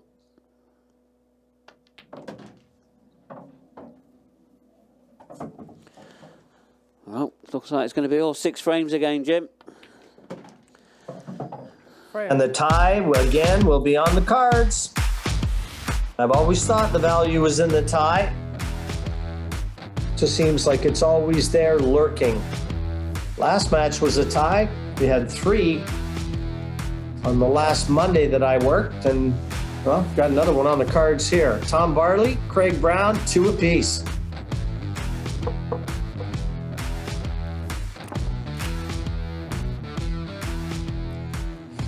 I never got a chance to check Vicker's picks to see how many draws that our legendary pundit decided to pluck out of his hat for tonight's play. So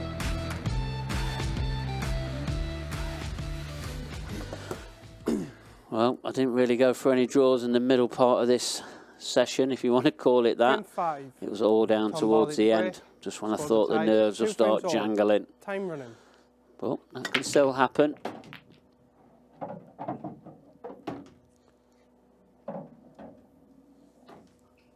a good smash from Tom Barley. He's made a couple. And he's got a nice disbursement of reds and yellows. Now, he's not on a yellow, but it appears anyway. He's certainly on a red.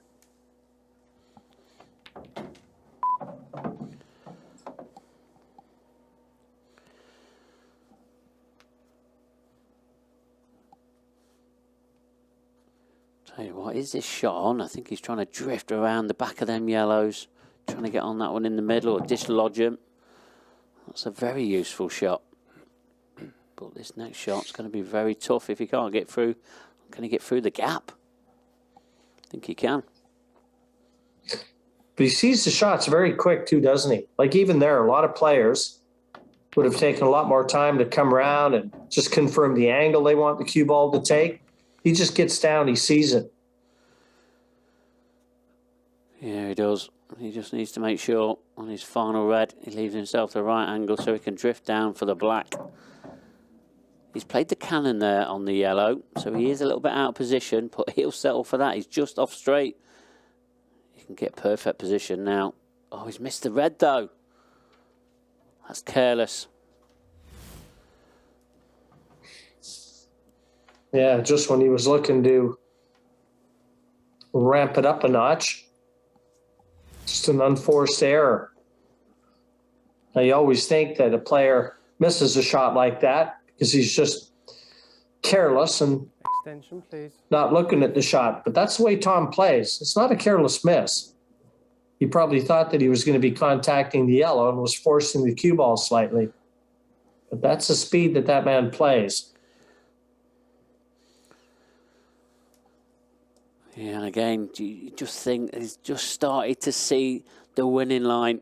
And he knows that if he'd have won this frame, he'll have a chance of winning this match. And then he'll have gone into the Dunster match with a possibility of another win. And if he did on that, he'd have had a chance of getting through. But now he's going to have to sit in his chair and wait for another opportunity. It just makes you wonder, is he going to get one? Or is he even going to be able to see a red?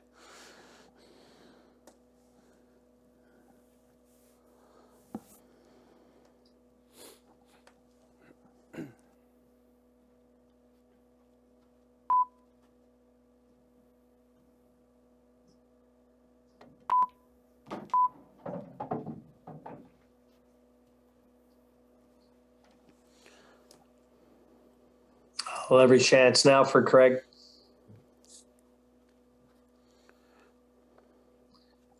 He's on the yellow, the bottom right.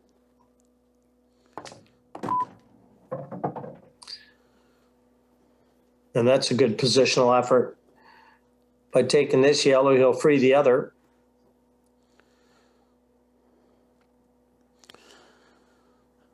Yeah, and I'm just wondering with this one he's going to take into the right centre. I think he's just going away from his work a little bit, but it shouldn't be a problem.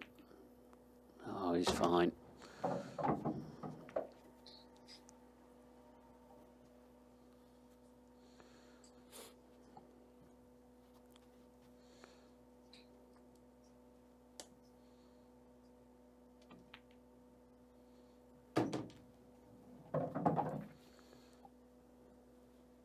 He's taking these out nice.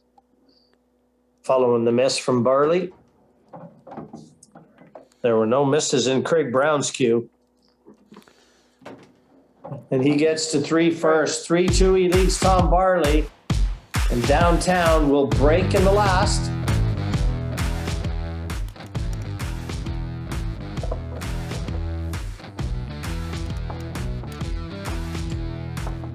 Or does he break in the last, Mark, or does Tom break? That wasn't off Craig's foul, was it, in the center pocket? No, Craig Brown's going to be raking in this last one. So he went in the side pocket on the fourth frame. Well, then the controls are in his hand. So a good break here. And he gets a much needed win. He's got to keep that cue ball on the table.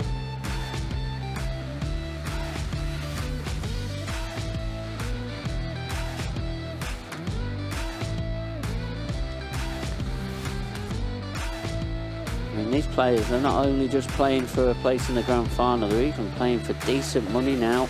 The winner of tonight's group gets £3,000, the runner-up £1,500, third place player £1,000, and then £600 for the fourth and final place. There's plenty of money up for grabs there, Jim. Look out! Foul. Yeah, Craig just can't keep that cue ball on the table no matter what he does. One free shot, one visit.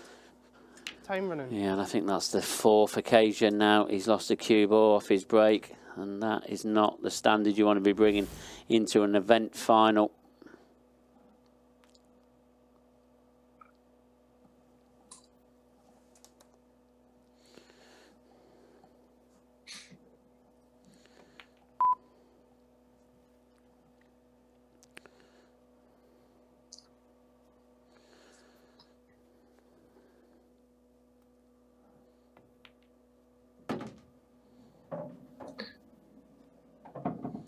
So we'll see how Tom decides to take these out. He's had a quick look. That yellow nearest the black, I don't think it passes to the bottom right corner.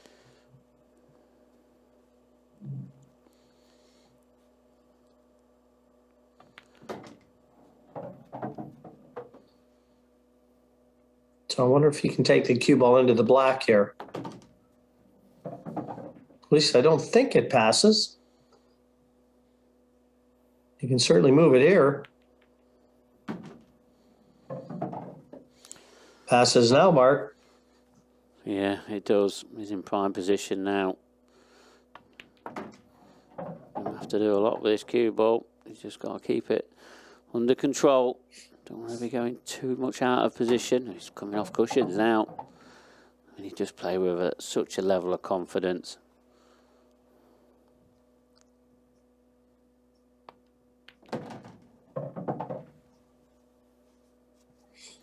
Yes, he really does. Has no problem moving that cue ball around the table. Controls it on a sixpence. And a 3-3 tie. Tom Barley, Craig Brown, our second tie on the trot. And so really, it is Liam Dunster who is in control. Because Tom Barley, well, he's going to be staying out on the table up against the Duster next. How do you price this one up, Mr. Mark Pickworth? Well, do prices all of a sudden go out the window? Well, they don't here on this betting channel. I mean, Dunster is 21-20 on to beat Tom Barley, and then the draw is also 21-10, and then Barley 11-5 on. But that draw for Tom Barley, he keeps him in it. He's on a -2 average, so he's going to need a big win to knock Liam Dunster out, and a 4-0, 4-1 win against Liam Dunster will knock him out. But it's really going to be a very interesting match now, this next one. And it's one match no one wants to miss. This could be the decider. Join us after this commercial break.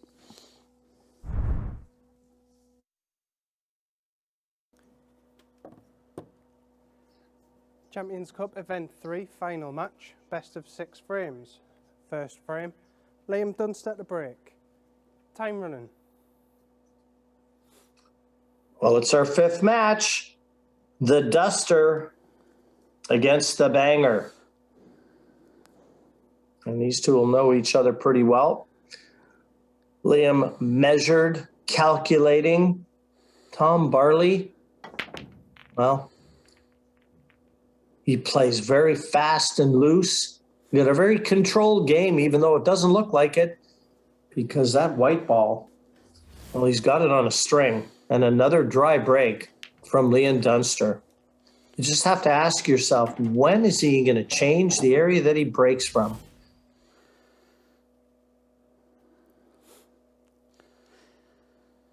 Yeah, it's not worked tonight for him. It didn't really work Monday night for him, to be honest. I mean, it did in the first match where we had 3 breaking clearances. But it's just about little adjustments with Liam. I'm sure he'll work it out. But is he going to have a chance to work it out? Because if Tom Barley gets a 4-0 win here, then Tom will have a chance of going through.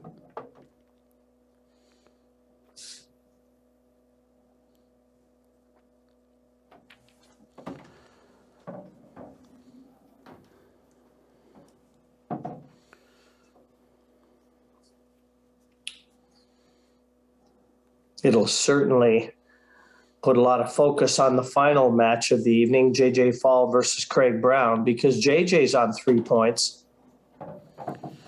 So if he sees Liam get beat by Tom Barley here, that match is everything for JJ Fall. And that's just how quick the banger does it. Just like that, a dry break from Liam Dunster, 1-0 Tom Barley. Back over to you, Mr. Barley. It'll be your break in frame number 2.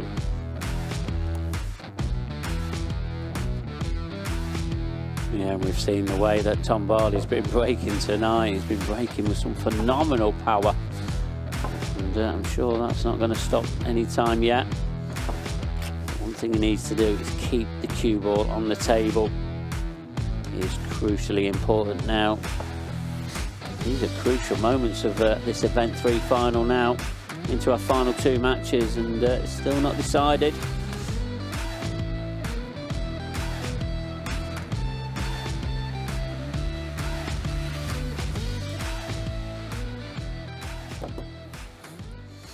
Frame 2, Tom Barley to break, leading 1 frame to 0. Time. Well, he's broken with as much speed as anybody tonight. That one's looked like it was a little bit more measured. Still highly successful. And he kept the cue ball in the middle of the table. Yeah, and these reds, one good positional shot here. I mean, he had the natural angle. I thought he was canning into the black, but he hasn't. And now look at these reds. They're all there for the taking. Liam Dunster could be 2-0 down again here.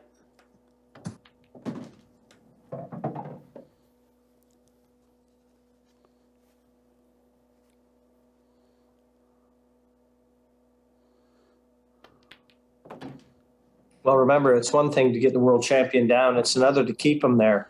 JJ Fall had him 2-0 down and looked dead set to go 3-0. Tom Barley, he just wastes no time at all. Because if I don't get any groans, I'm going to say that Tom's feeling his oats. 2-0 in front. And I'll tell you, this man, he's on a mission in this one. It's almost like he knew that he had to have a decisive win. And isn't he firing? Yeah, he is. And that's exactly what you've got to do. But what's Liam going to do? And you've already mentioned it, Jim. Is he going to move away from where he places that cue ball? It's not working for him. The last 4 or 5 frames, it's been a bit of a struggle. Does he change his break now? I don't think he will. I think he'll stick with it. Well, I agree with you when I see him wiping that side of the table. I don't know why. I mean, he's got nothing to lose. Liam Dunster to break. Trailing 2 frames. He must have put in so much time breaking from there in practice that he just feels like he's found the sweet spot. It's just a matter of finding the sweet speed.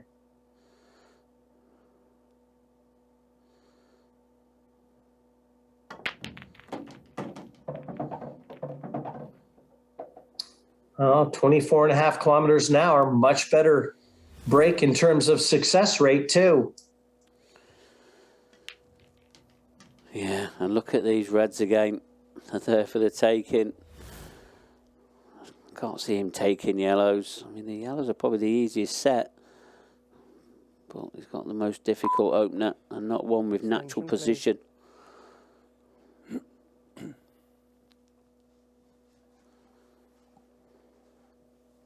Yeah, it's almost like the alarm bells have to go on off in Liam's head before he kicks it into gear. He's such a great player. Yeah, both JJ and Tom Barley, they both took it to him, haven't they? And both gone 2-0 ahead, and they've not really give Liam Dunster any chance of winning either of them frames. But Liam is up against it here. Well, one thing about it, too, if JJ Fall, sitting in front of a television screen watching this, I mean, he's got to be cheering very hard for Tom Barley right now, because if Tom wins this match or gets a tie, then JJ knows that his match against Craig Brown is everything. A win against Craig Brown would see him through.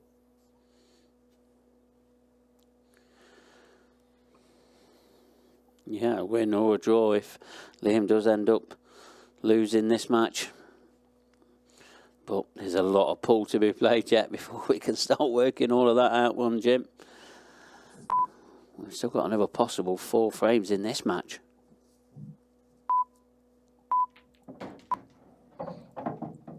I don't think Liam's going to waste a lot of time. Just ensure that he leaves the angle on the red to the side pocket to get down onto that red at the top end of the table.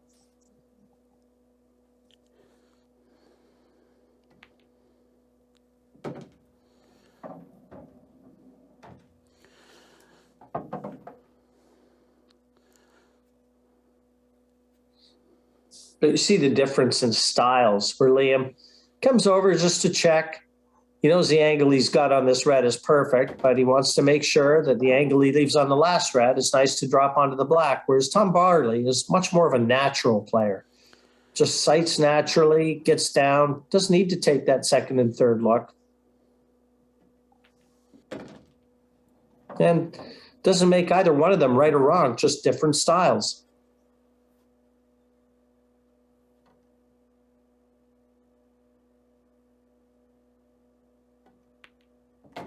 And both equally efficient. 2-1, Tom Barley over Liam Dunster.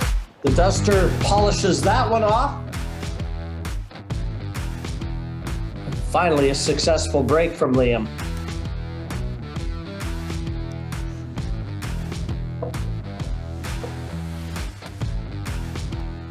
Yeah, I mean, when he does get a ball off his break, he's pretty devastating. It just shows what he can do. One player that is devastating off his break is Tom Barley. He gets a ball here. Liam Dunster is going to be right up against it.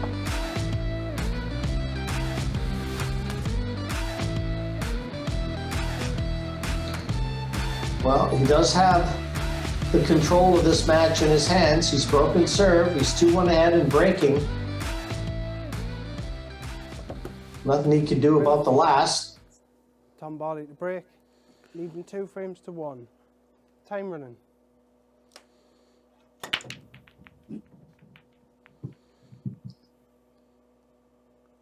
Incredible. Well, he kept the white on the table and everything else.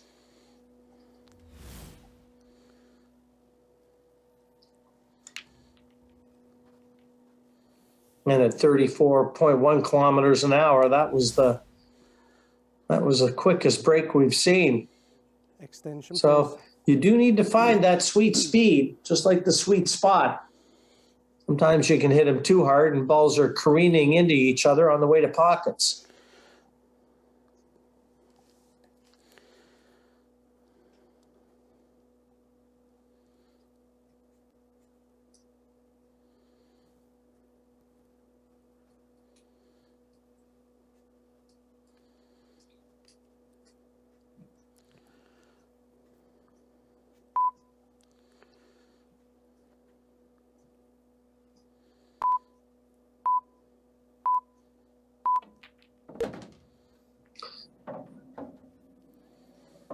Good opener from Liam. And one thing we are assured of, too, is we know that Gareth Hibbett and Corey Reese are waiting in the wings for Sunday. Hibbett, the defending champion, and the road to the title should always go through the defending champion. And hats off to Gareth for making it through to the grand final again. Never easy when you're the holder. And Corey Reese, well, he's the only man that has really dented the armor of Liam Dunster. Yeah, it was a shootout, but a win is a win is a win. Yeah, it is. And I remember that one of the group matches that Gareth played in, all the players finished on 3 points, and it was just one odd frame that took Gareth Hibbett through. It was incredible.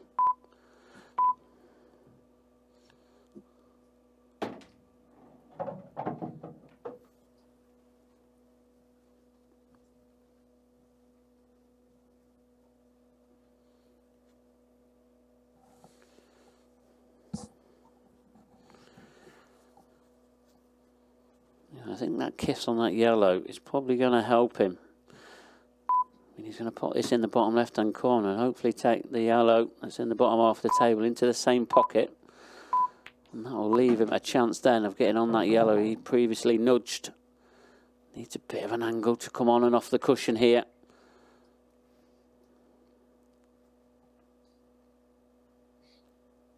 Oh, not to wish anybody any bad luck or anything, Mark, but it would be kind of cool if Liam got through. You'd have a Welshman, an Englishman, and a Scotchman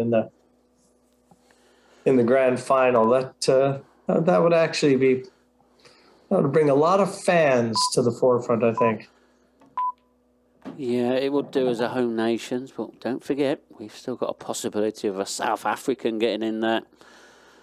But there's all possibilities. There really is.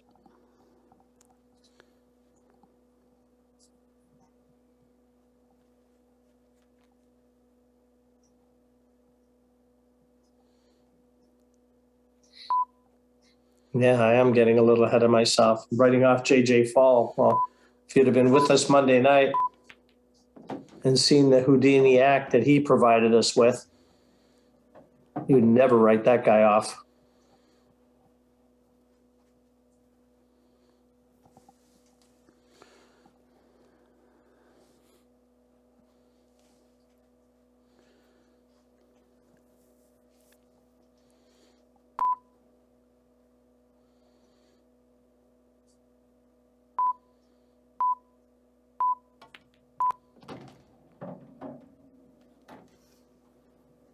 Nicely played.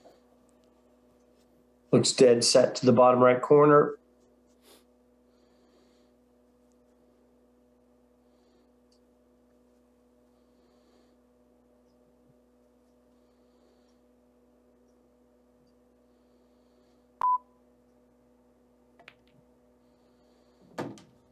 And down it goes, and 2-2 it is. Liam Dunster has won the last 2 frames.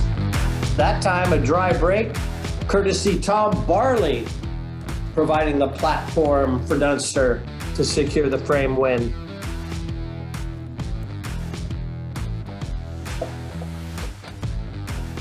Yeah, and you've got to say, that's a masterclass clearance. It really is.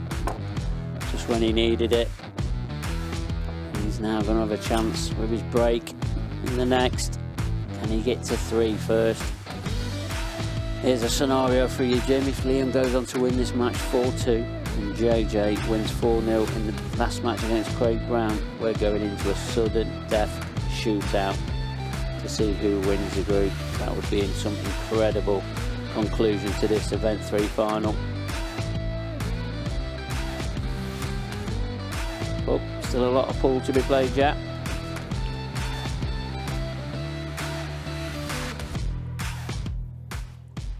Yeah, I think Tom Barley's biggest fan right now is JJ Fall. Liam Dunster at the break.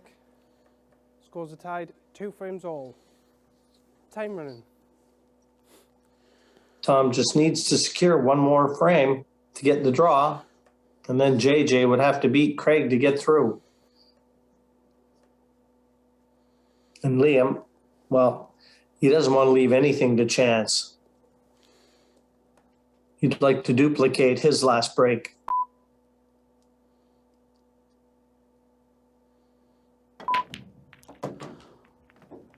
Wait a minute. Foul. One free shot, one visit. Well, a rare sight indeed. That's the first time I've seen Liam knock the cue ball off the table. And that's just got to be down to a mishit. He couldn't have caught that last red flush, the one just below the top yellow.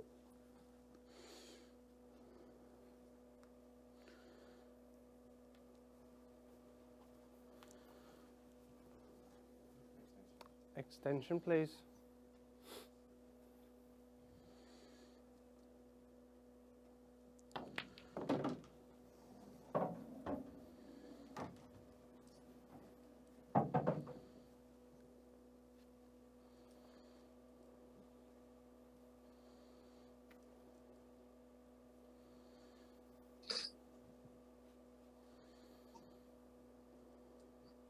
An enormous moment.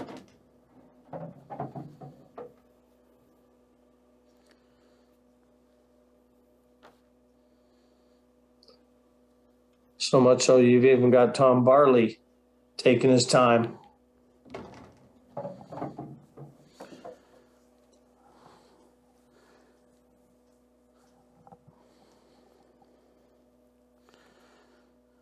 Yeah, and I think he's overrun that one because he wanted to play that yellow that's near that black spot. All he's got now is a difficult plant, and then he's going to be kissing into this red. This can go wrong.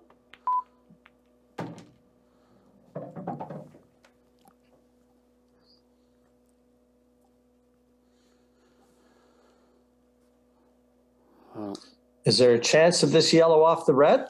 well, that's exactly how he's got to play it, Jim. And he's got to leave the cue ball exactly where the yellow is to have any chance of clearing these up. Big shot.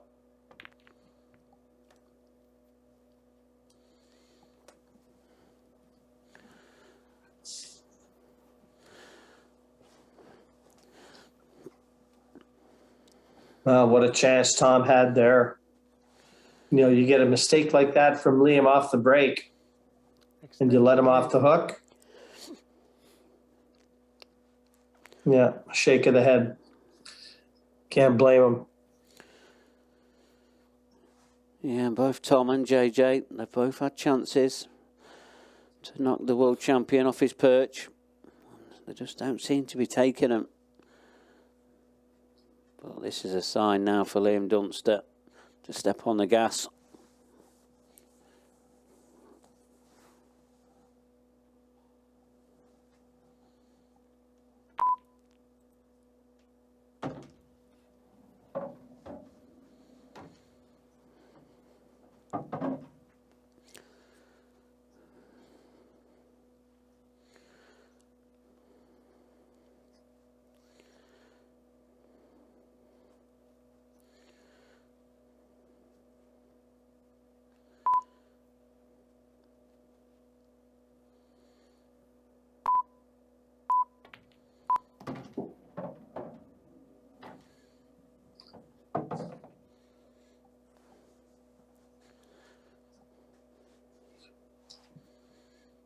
Taking nothing for granted.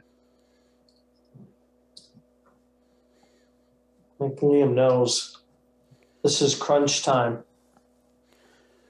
And he really does need a win in this match. A tie opens the door for JJ.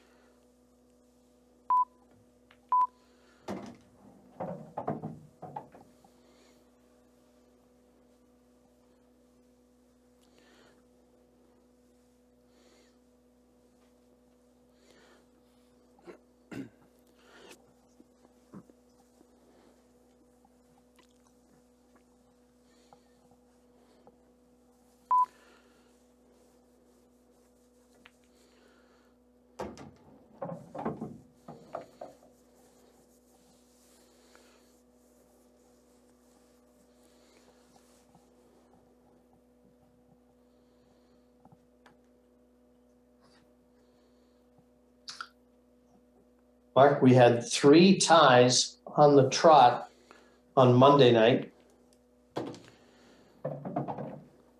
Whichever one of these players wins this frame goes 3-2. But Tom Barley, if Liam wins, Tom Barley's breaking in the last with a chance to get to 3-3 as well. So betting the tie may be the value.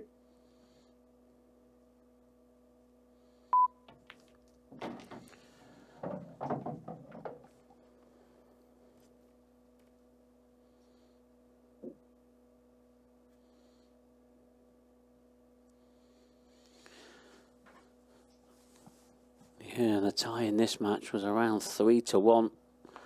Terrific value.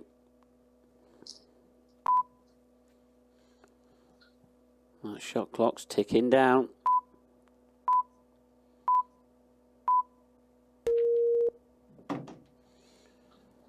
Well, that was close. He shot that with 1 second to go. And Liam Dunster, well, he's done everything he can do. 3-2 in front now. He'll sit back and await the Tom Barley break. Hope for a chance. And we'll see if it comes.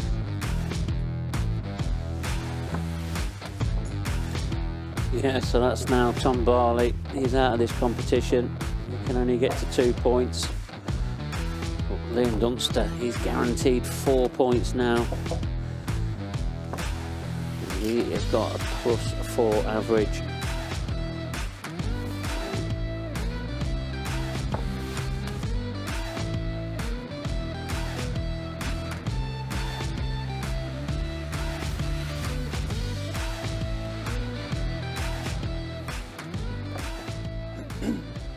Final frame. Tom Barley to break, trailing 3 frames to 2. Time running. Well, Tom would like to buy a ball, though. Well, how many do you want? Don't. Oh, that black's gone in. That's Void break. incredible. 3 reds, 2 yellows, and a black. Yeah, and the hardest break we've seen. 35K plus, so yeah, he's got to be thinking, what more do I have to do? And the last one, remember, wasn't far off the same speed and it was dry. Are you telling me that 1 kilometer makes that big a difference? Well, it seems to on this table. It really does. Surely he can't be dry after this one, can he? After putting 6 frame. balls off the break. Tom Barley to break again with no penalty. Wow. Time running.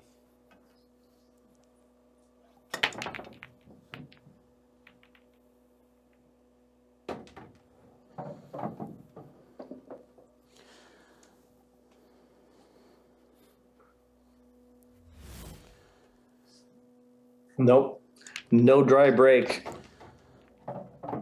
But actually, the Reds don't look too bad. No, they don't.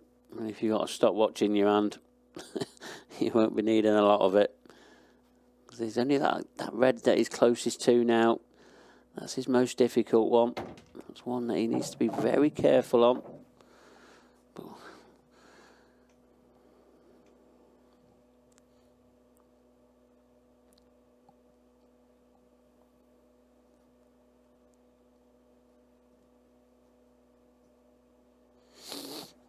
Extension, please.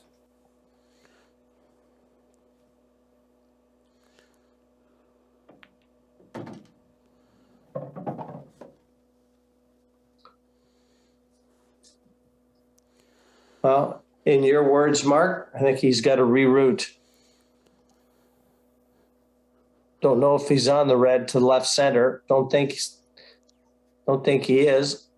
Now he's looking for a gap. If he plays this red top left, he needs to find a gap. Oh, a little lucky there. Yeah, and does this red Up pass this- the other red? I think it does.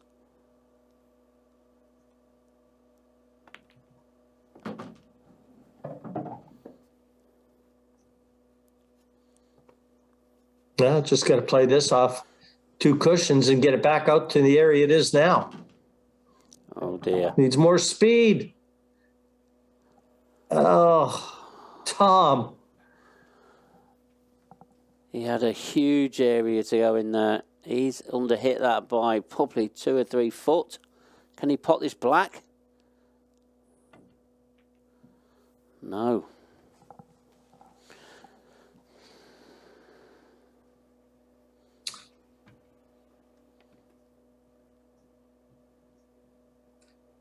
Boy, Liam Dunster, he has provided us with some escape acts, hasn't he, tonight? I mean, JJ had him dead to rights. Tom Barley, again, if he could have got out of here with a tie, the last match, well, it would have given JJ Fall a chance to get to the grand final. But if Liam wins this 4-2, and you've already done the math for us, that means that JJ's got to beat Craig 4-0.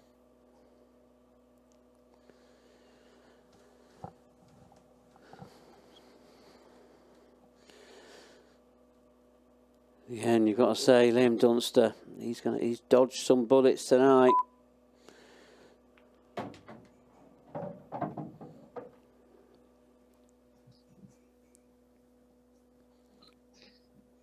Oh, has he ever?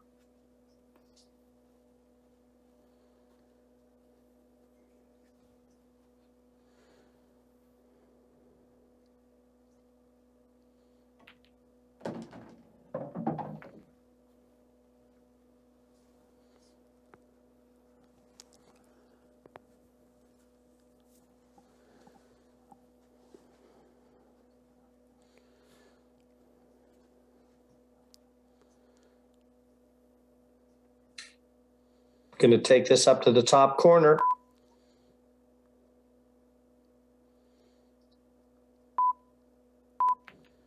Oh, he's got a kick. That has kicked as well.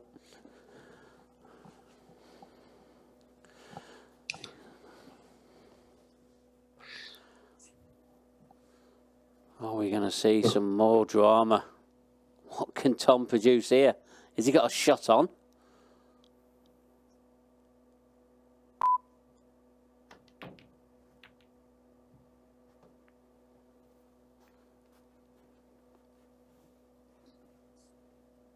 Well, he got back to the table and got to throw his cue at one more ball. But we have seen some kicks, haven't we, tonight?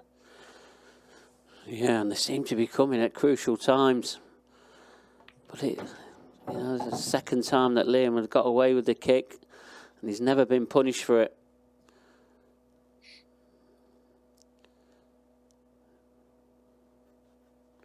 Yeah, another day, he probably would have been punished to the max. But all he can do is just take out the balls that's in front of him. What a lovely positional shot that is from Liam Dunster.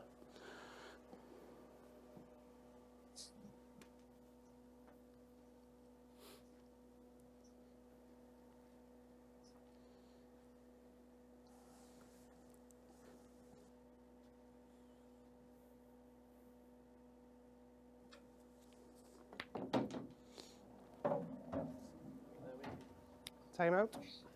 Yeah, I don't blame him for asking the cue ball to be cleaned. Not one bit, because he's got a slow roll this. Yeah, it's going to be one of them delicate shots. He does need the cleanest of contact, but then you've got to say, after this shot, the hard work will be done.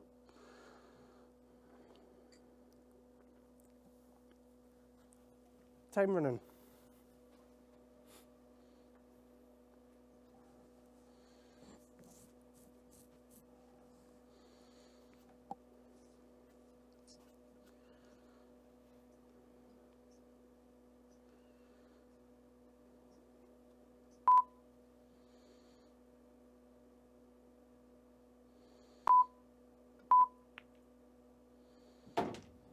Stayed nice and still.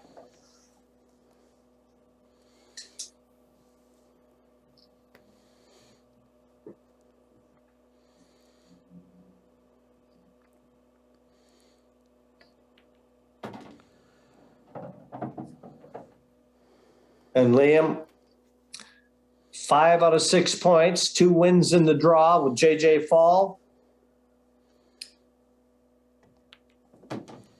And JJ Fall, well, he'll be up next.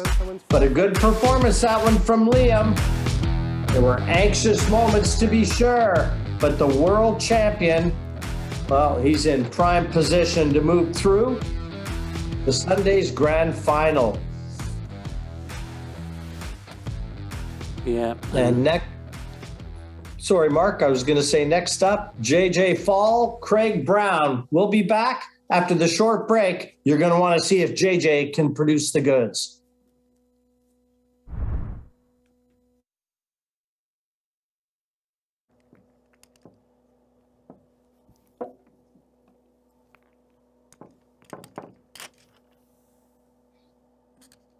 Well, this, our 6th and final match of the evening, as referee Brian Moss gets the ball set. It will have already lagged for break. But Mark, I forgot to ask you who you like in this one and what do you think the betting public think? Champions Cup Event 3. Yeah, I mean, I think this will probably be a draw. JJ, these met in the very first match in their groups. And JJ was a victor on that day, 4 frames to 1. And you just wonder if JJ can hold himself together. I mean, if he gets a 4-0 win here, JJ, we're going to see a sudden death black ball shootout. And what we've got to remember, in event 1, that's exactly what Liam Dunster did to Corey Reese. Liam Dunster needed 4-0 win in his last match, and he did it. And then it went to a sudden death black ball shootout. Yeah, remember it well. Attention, please.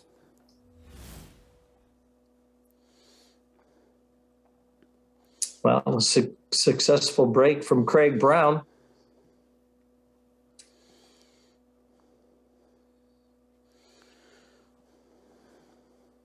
But nothing easy. Doesn't look like he can cut this red back, the one nearest the top right. He's come to have a look at it. It's very thin. That might be his only attacking option. Whoa, what a shot. What a shot. When he gets down, he kind of fires quick. He doesn't really sight for very long.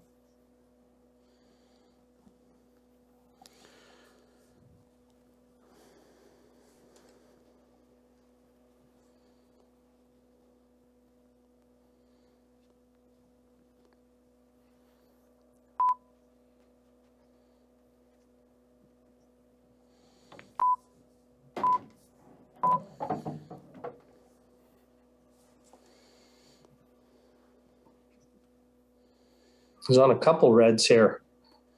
He's got the gap between the yellow and the black for the one to the right center as well.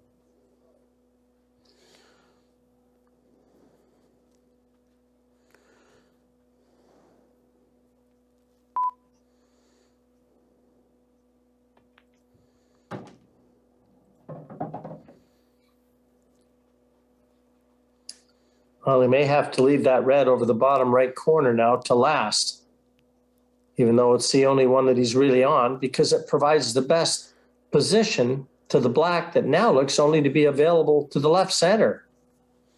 But he's going to take it.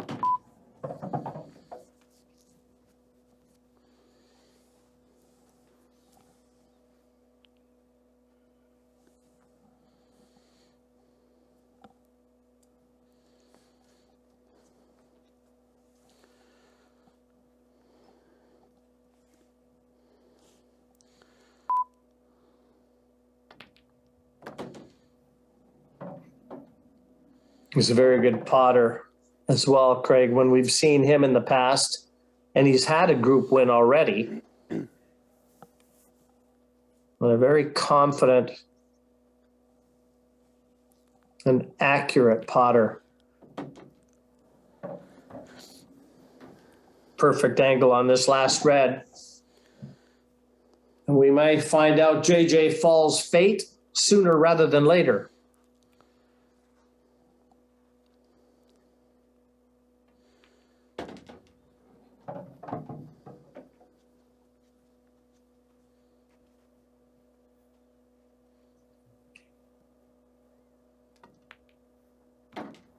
Black down, and you get the feeling that the Pretoria Potter knew that he had to win that match 4-0. So his run in the 2022 Champions Cup looks to have come to an abrupt halt. But that was a great clearance, a break and clearance from downtown Craig Brown.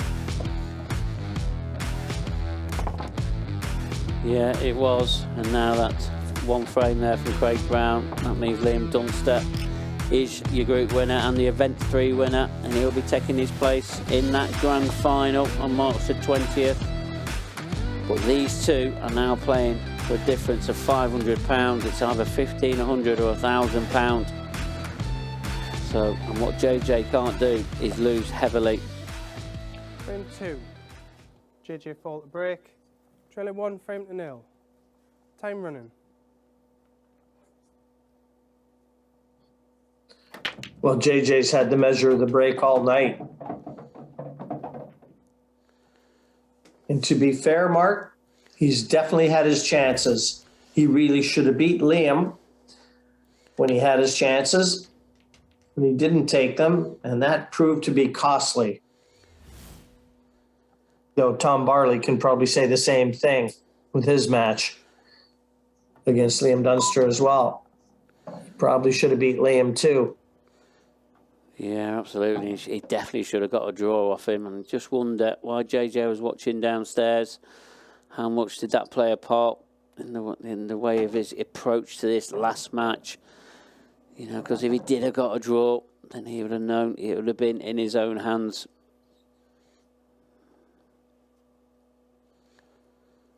But that's going to be a distant memory now. And all these players have just got to be proud of getting to this Event 3 final.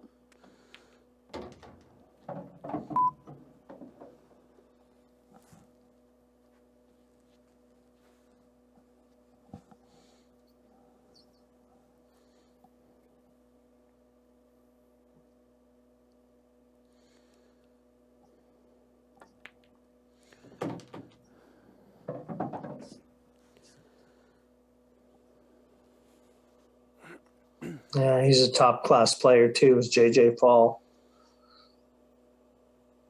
I mean, what he showed us on Monday night in securing the runners-up spot Extension, please. to Liam Dunster that evening, and the nature of how he did that, I'll never forget.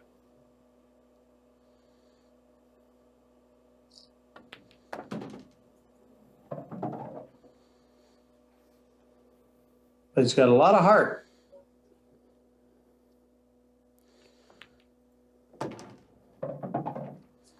And if you watch closely, you may one day see a smile. 1-1.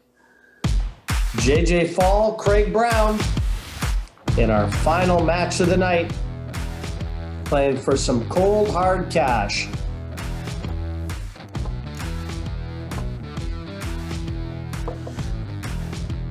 There's a little story for you here then, Jim. So Gary, he's been in Cheltenham all this week, which you probably know, the horse racing event that's held every year. And he was talking to John Parrott, and no doubt you're going to tell me you know John Parrott. And he was talking to him about the pool, and he's been watching this event at home, and he's been really enjoying it. And so have you got any memories of you and John Parrott at some point of your career? Oh, I can give you a few stories with JP and I. I actually bet him at 16-1 the year he beat Jimmy in the final. Time running. So I had him at 16-1. 1991, was it? I can't remember the year, but yeah, I don't remember if I ever did buy him a pint for that or not. But if I haven't, I owe him one. Wow. Yeah, one of the good guys in the world of snooker, John, for sure. And, you know, he's had a storied career, but one of the real nice guys. Yeah, what a character. I remember he did an exhibition down where I live in Skegness, and he was just a brilliant character and just sort of mixed with everybody. He nearly come out downtown and had a pint with us all. He really did. He was really tempted. Yeah, I didn't know that Gary was going to be seeing some of these older snooker players, because there goes my nickname out the door.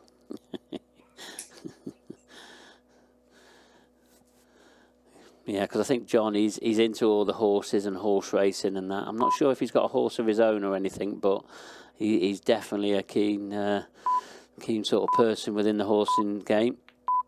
Oh, he loves it. When we were in Dubai, I think they even they got a tour, and John, I think they did this more for John than anyone because they knew his love of horses and horse racing. And the sheikh, they gave John a tour of the stables in Dubai, and you can imagine what that looked like. Yeah, that would be pretty much incredible, wouldn't it? It would. But I think they're just pleased to be back to normal because some of the crowds that have been going to Cheltenham is unbelievable. There's hundreds of thousands of people there. It wasn't held last year, but this year it's back to normal. And it's been very healthy.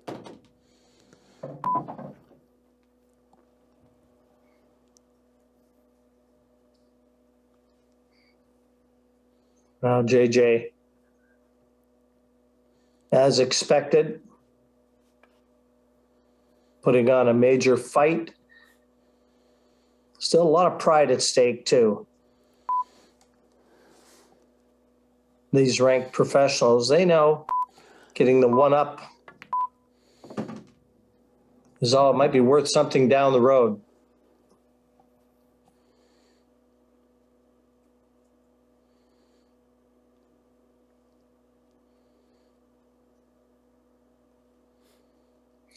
And that black ball, that's always going to be a problem. And I'm not sure if it'll double, if you get in right in behind it, if it'll double to the corner once the reds are removed, but it's going to be about placement on the cue ball, no doubt, as it always is.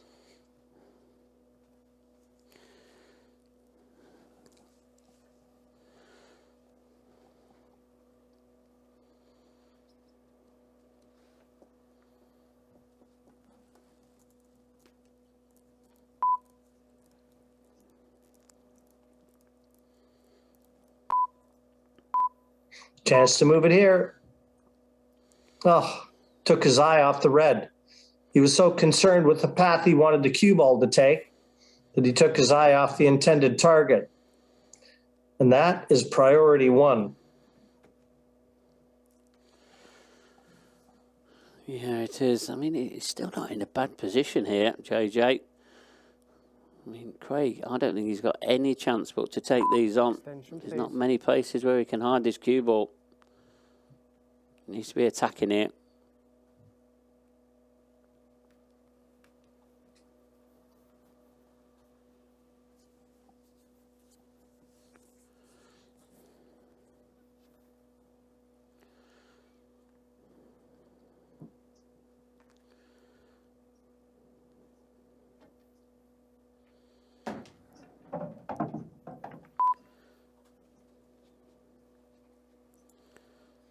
Well, this will be some finish too if he can take it out from here.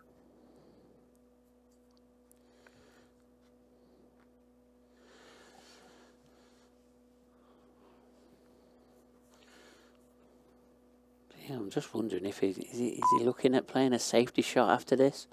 I mean, for me, that'll be the wrong shot. He needs to take these on.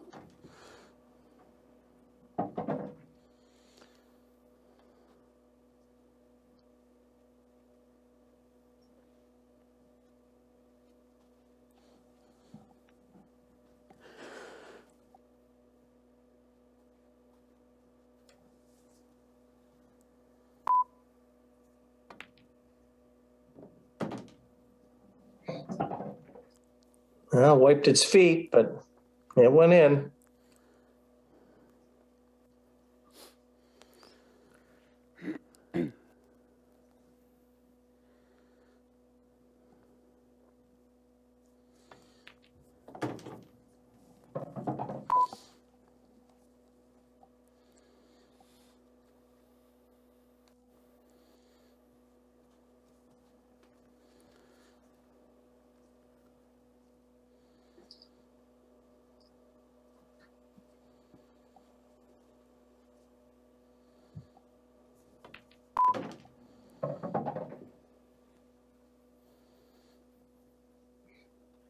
And he's taking these out nice, Mark. Yeah, he has. I mean, he's not quite over the line yet. But one good positional shot here. He just needs to drop that yellow into the right centre. Don't want that to skid too much. It's not perfect. Yeah, if he elects to play this into the center, and it looks like he is, this is into a very acute angle and missable. Yeah, I told you what a good potter Craig Brown is. Time out. Black.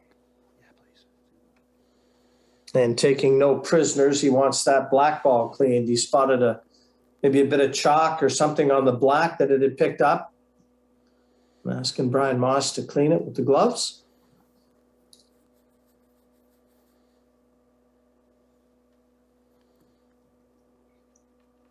And with the little implement that all the top referees carry around in their pockets, replaces it in exactly the same spot.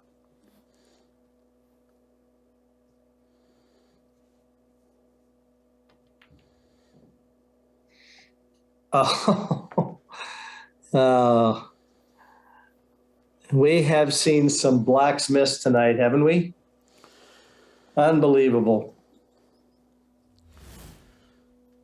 Yeah, we have. And that is just down to that poor positional shot. Just made this black a little bit tougher, but it's one I expected him to get.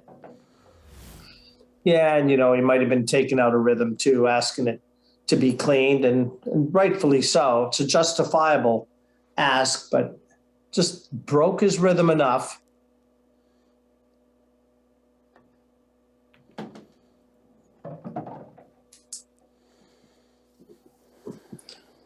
Well, JJ wishes these gifts might have come a little earlier in the evening. Too little, too late. But it's a 2-1 advantage. JJ Fall over Craig Brown.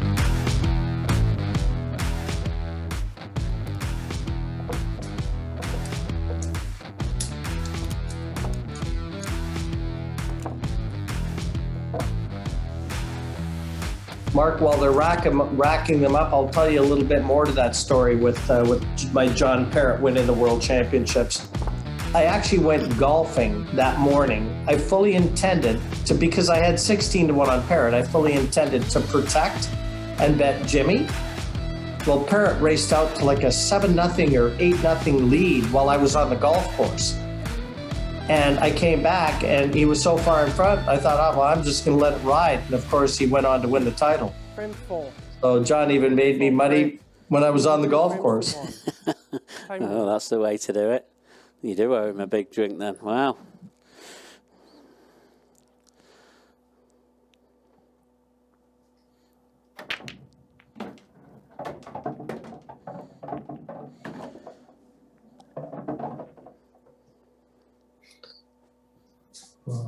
JJ offers his hand to apologize because that cue ball was so very nearly kicked into the corner pocket.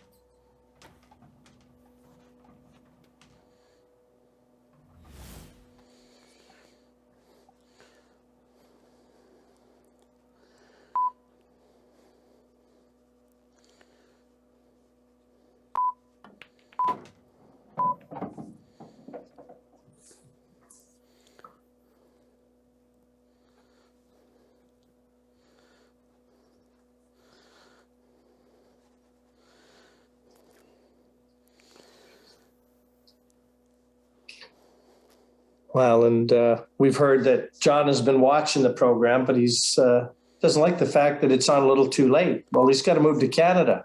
It's only 8:45 here, John. Yeah, it is. And I think what he said to Gary was he has to keep buying Ovaltine. So he keeps running out of Ovaltine because he's staying up too late to watch all the action.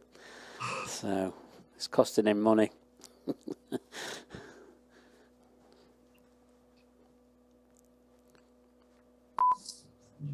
Extension, please. Have you got any plans of your own, Jim, to come over to England at any time soon? I don't know. I toyed with playing in the seniors tour, but I can't see. I thought my eyes were bad until I went golfing with another Canadian snooker player friend of mine that's very well known in the UK, Kirk Stevens. And I said, "Is that my ball to the right of the pin?" He said, "Where's the pin?" Oh, dear. Wow.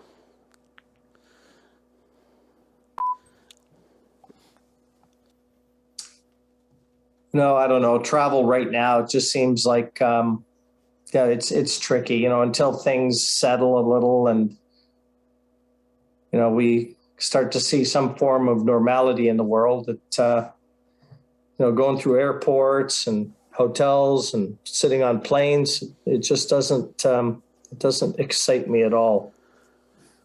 No, it's definitely going to be very different. I think I've just heard that New Zealand, are they just opening up their borders very soon or in the coming months, I think? Well, it certainly has. It has been a breath of fresh air for some of the sport that we've got to witness, and you know, at least give us something to divert our attention away from things that are going on around the world. But you know, this Champions Cup, it really has been a breath of fresh air, and for me, and I don't know whether I've really said this yet, but I'm in awe at how talented these guys are. And, you know, I've been in Q Sports my whole life, and most of them I'd never heard of, but I sure know who they are now. Yeah, the standard has just gone from strength to strength, and there just seems to be players coming out of woodwork, and or out of all the woodwork, should I say, and there's just new players on the block all the time, and the sport is in very good hands at the moment. Well, as long as you've got the foundation, too, to educate the young players that are coming up and nurture them. Like, the platform for the younger players has always got to be strong and solid. From the amateur to the professional game. And I've seen the amateurs. I mean, we've had a host of them playing, and I couldn't tell the difference. Yeah, and you need the amateurs coming through the game, otherwise you don't continue. You've got to keep these grassroots going, and this game is like the 2020 of Q Sports, and it's very exciting at the moment. Yeah, Craig's suffering right now. He had no choice but to take on a very difficult double on that black, and I mean, it was a low percentage shot, and he knew it, but he played himself into a situation where he didn't have a lot of choice. But again, it's been one of those nights. Craig should hold his head high. It's been a great event for him. As you've already noted, Mark, getting to the final, no mean feat. There's a lot of players that would trade spots with him, I promise you. Yeah, there is. Yeah, all these players have got to be proud of getting to the final. No doubt we're going to see him on these TV screens again at some point.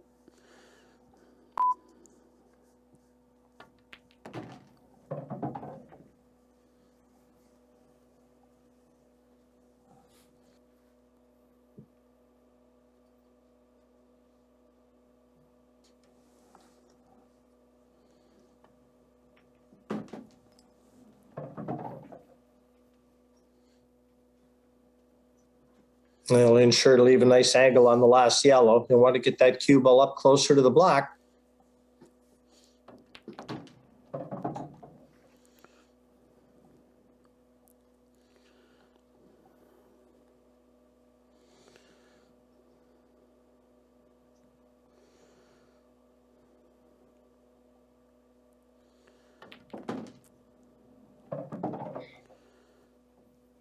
Well, he was trying to get right on the other side, top side of that black, to play to the left side pocket. And you could see he was shaking his head. He knew he had hit it hard enough as soon as he struck it, but still should get this. And we're going to know before him. Dead center. JJ Fall, 3-1 in front. And JJ has been a good performer tonight. He's played some very good pool, and he won't have tasted defeat in any of his matches. but just one hurdle shy, unfortunately, of the man that's going to be going through to the grand final to join Corey Reese and Gareth Ibbott. That'll be Liam Dunster. And a worthy player he is, just the world champion in IPA #1. I'm sure that'll thrill both Corey and Gareth to no end. But at the end of the day, when you play pool at this level, you just worry about your own game. Craig Brown to break. Good luck to whoever you're playing. Let them bring their A game, as long as you get to bring yours.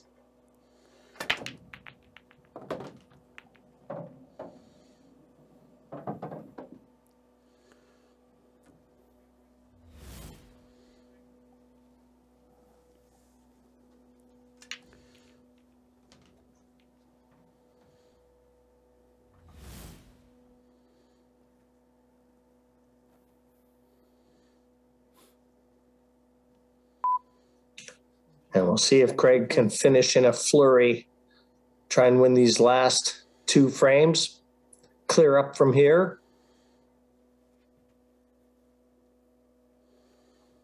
And see what JJ Fall can do with his break. Because Craig's had his chances. He's missed a couple blacks, neither of them easy.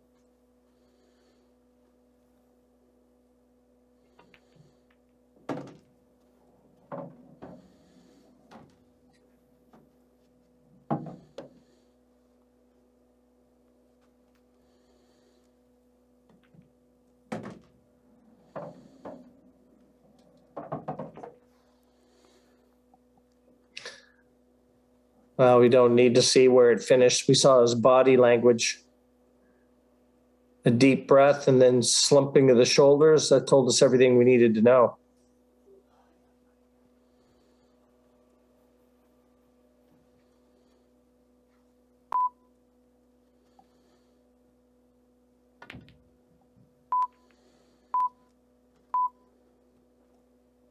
And once again, a premature departure from the table.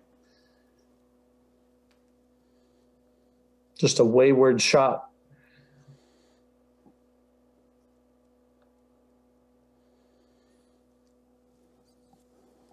And if JJ does win here, Mark, and gets a 4-1 victory over Craig Brown, he'll have fallen 1 frame short of Liam. And you think he's going to think back on the missed opportunities?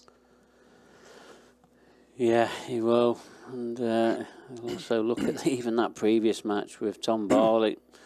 But I think the outcome of this group has all been in JJ's hands. He's definitely had the most chances out of all the players. I mean, he's took quite a few of them, but the ones he's missed is probably could haunt him for a long while.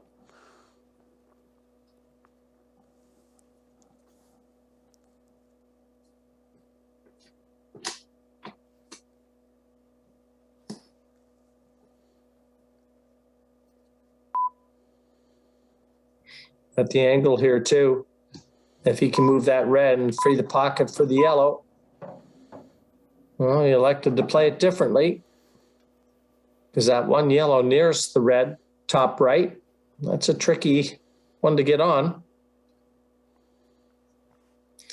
And if he cuts this yellow into the side pocket, cue ball should be going towards that odd yellow too.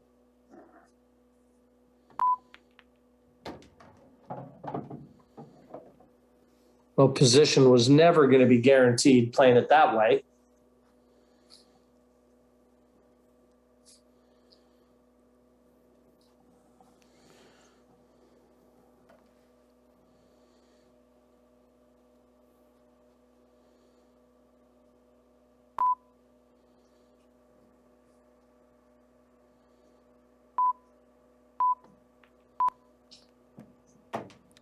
Oh, a mistake. Craig will come out of his chair again in this battle of World Championship semifinalists. 1 visit. Time running.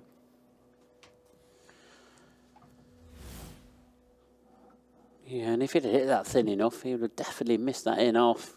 It's just because he'd hit it too thick.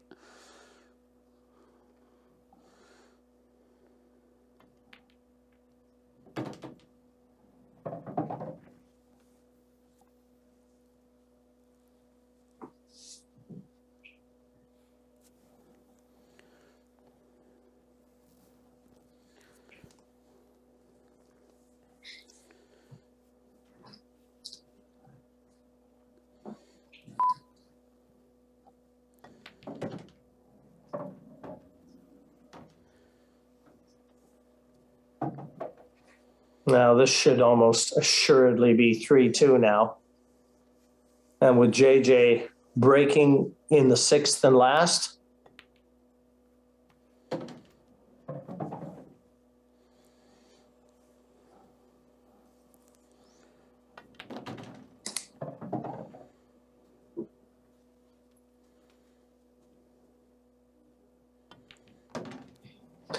And 3-2 it is.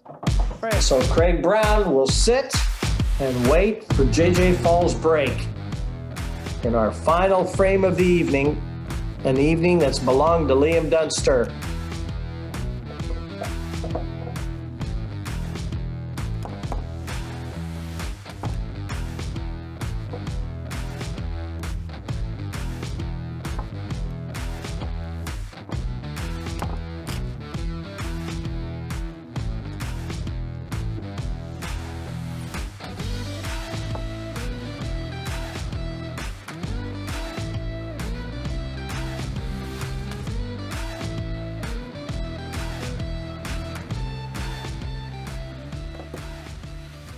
Final frame.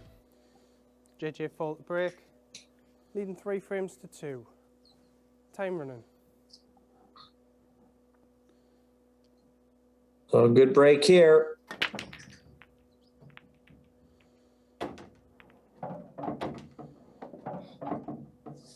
JJ probably has broken better than anyone tonight. I mean, if he's had a dry break, I don't remember it. But more times than not, he's got a ball down, and more times than not, he's had a chance to get out.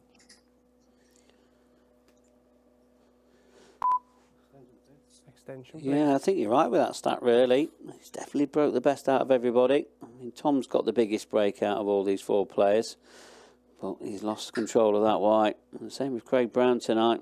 Losing the control of the white has definitely been the difference for him.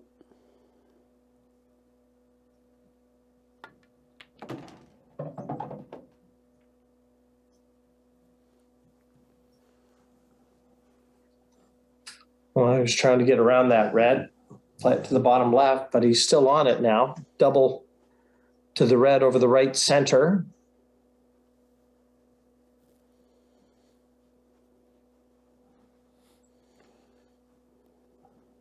Or is it a straight pot? Didn't look like he could see that red, but no danger whatsoever for JJ.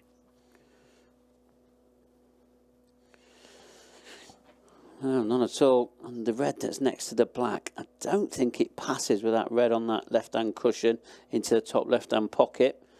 But it does pass into the bottom left-hand corner. I'm just wondering if that's what he's going to be playing on next.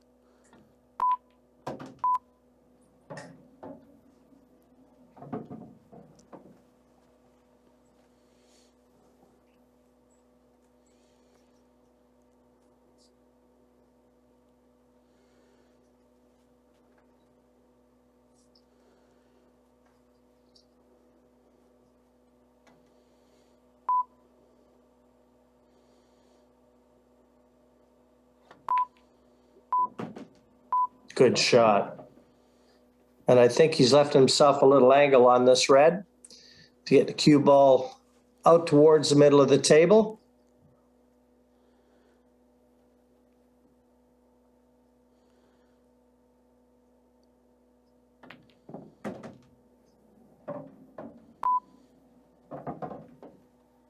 He pinched about as much of that pocket as he could, but this is a fine cut.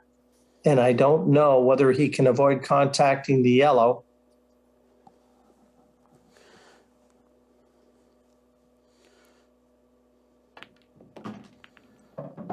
Well, that'll do. Wow. That'll do nicely. It's still a thin cut on this black, but out of the jaws of the corner pocket to get the cue ball top of the table. And he slices the black in, and JJ Fall finishes it with a 4-2 win over Craig Brown. But yes, the night belongs to Liam Dunster. The Duster is through to the grand final. And Mark, I'll let you tell the folks a little bit more about that grand final. Yeah, the grand final. There it is, that graphic on the screen. That's the completed trio of players. Corey Rees, Gareth Hibbett, Liam Dunster on 20th of March, this coming Sunday. Who is going to be winning that first prize of £10,000? We are on at the same times here on YouTube at 8:45, and then we're on at 9:45 on Sporty Stuff TV. Who is going to be the winner? Is there going to be a new name on the trophy? That means it'll have to be Corey Rees. Is it going to be last year's winner, Gareth Hibbett? Or is it going to be the two-time winner, Liam Dunster? Make sure you join us Sunday, 20th of March for the grand final. See you then.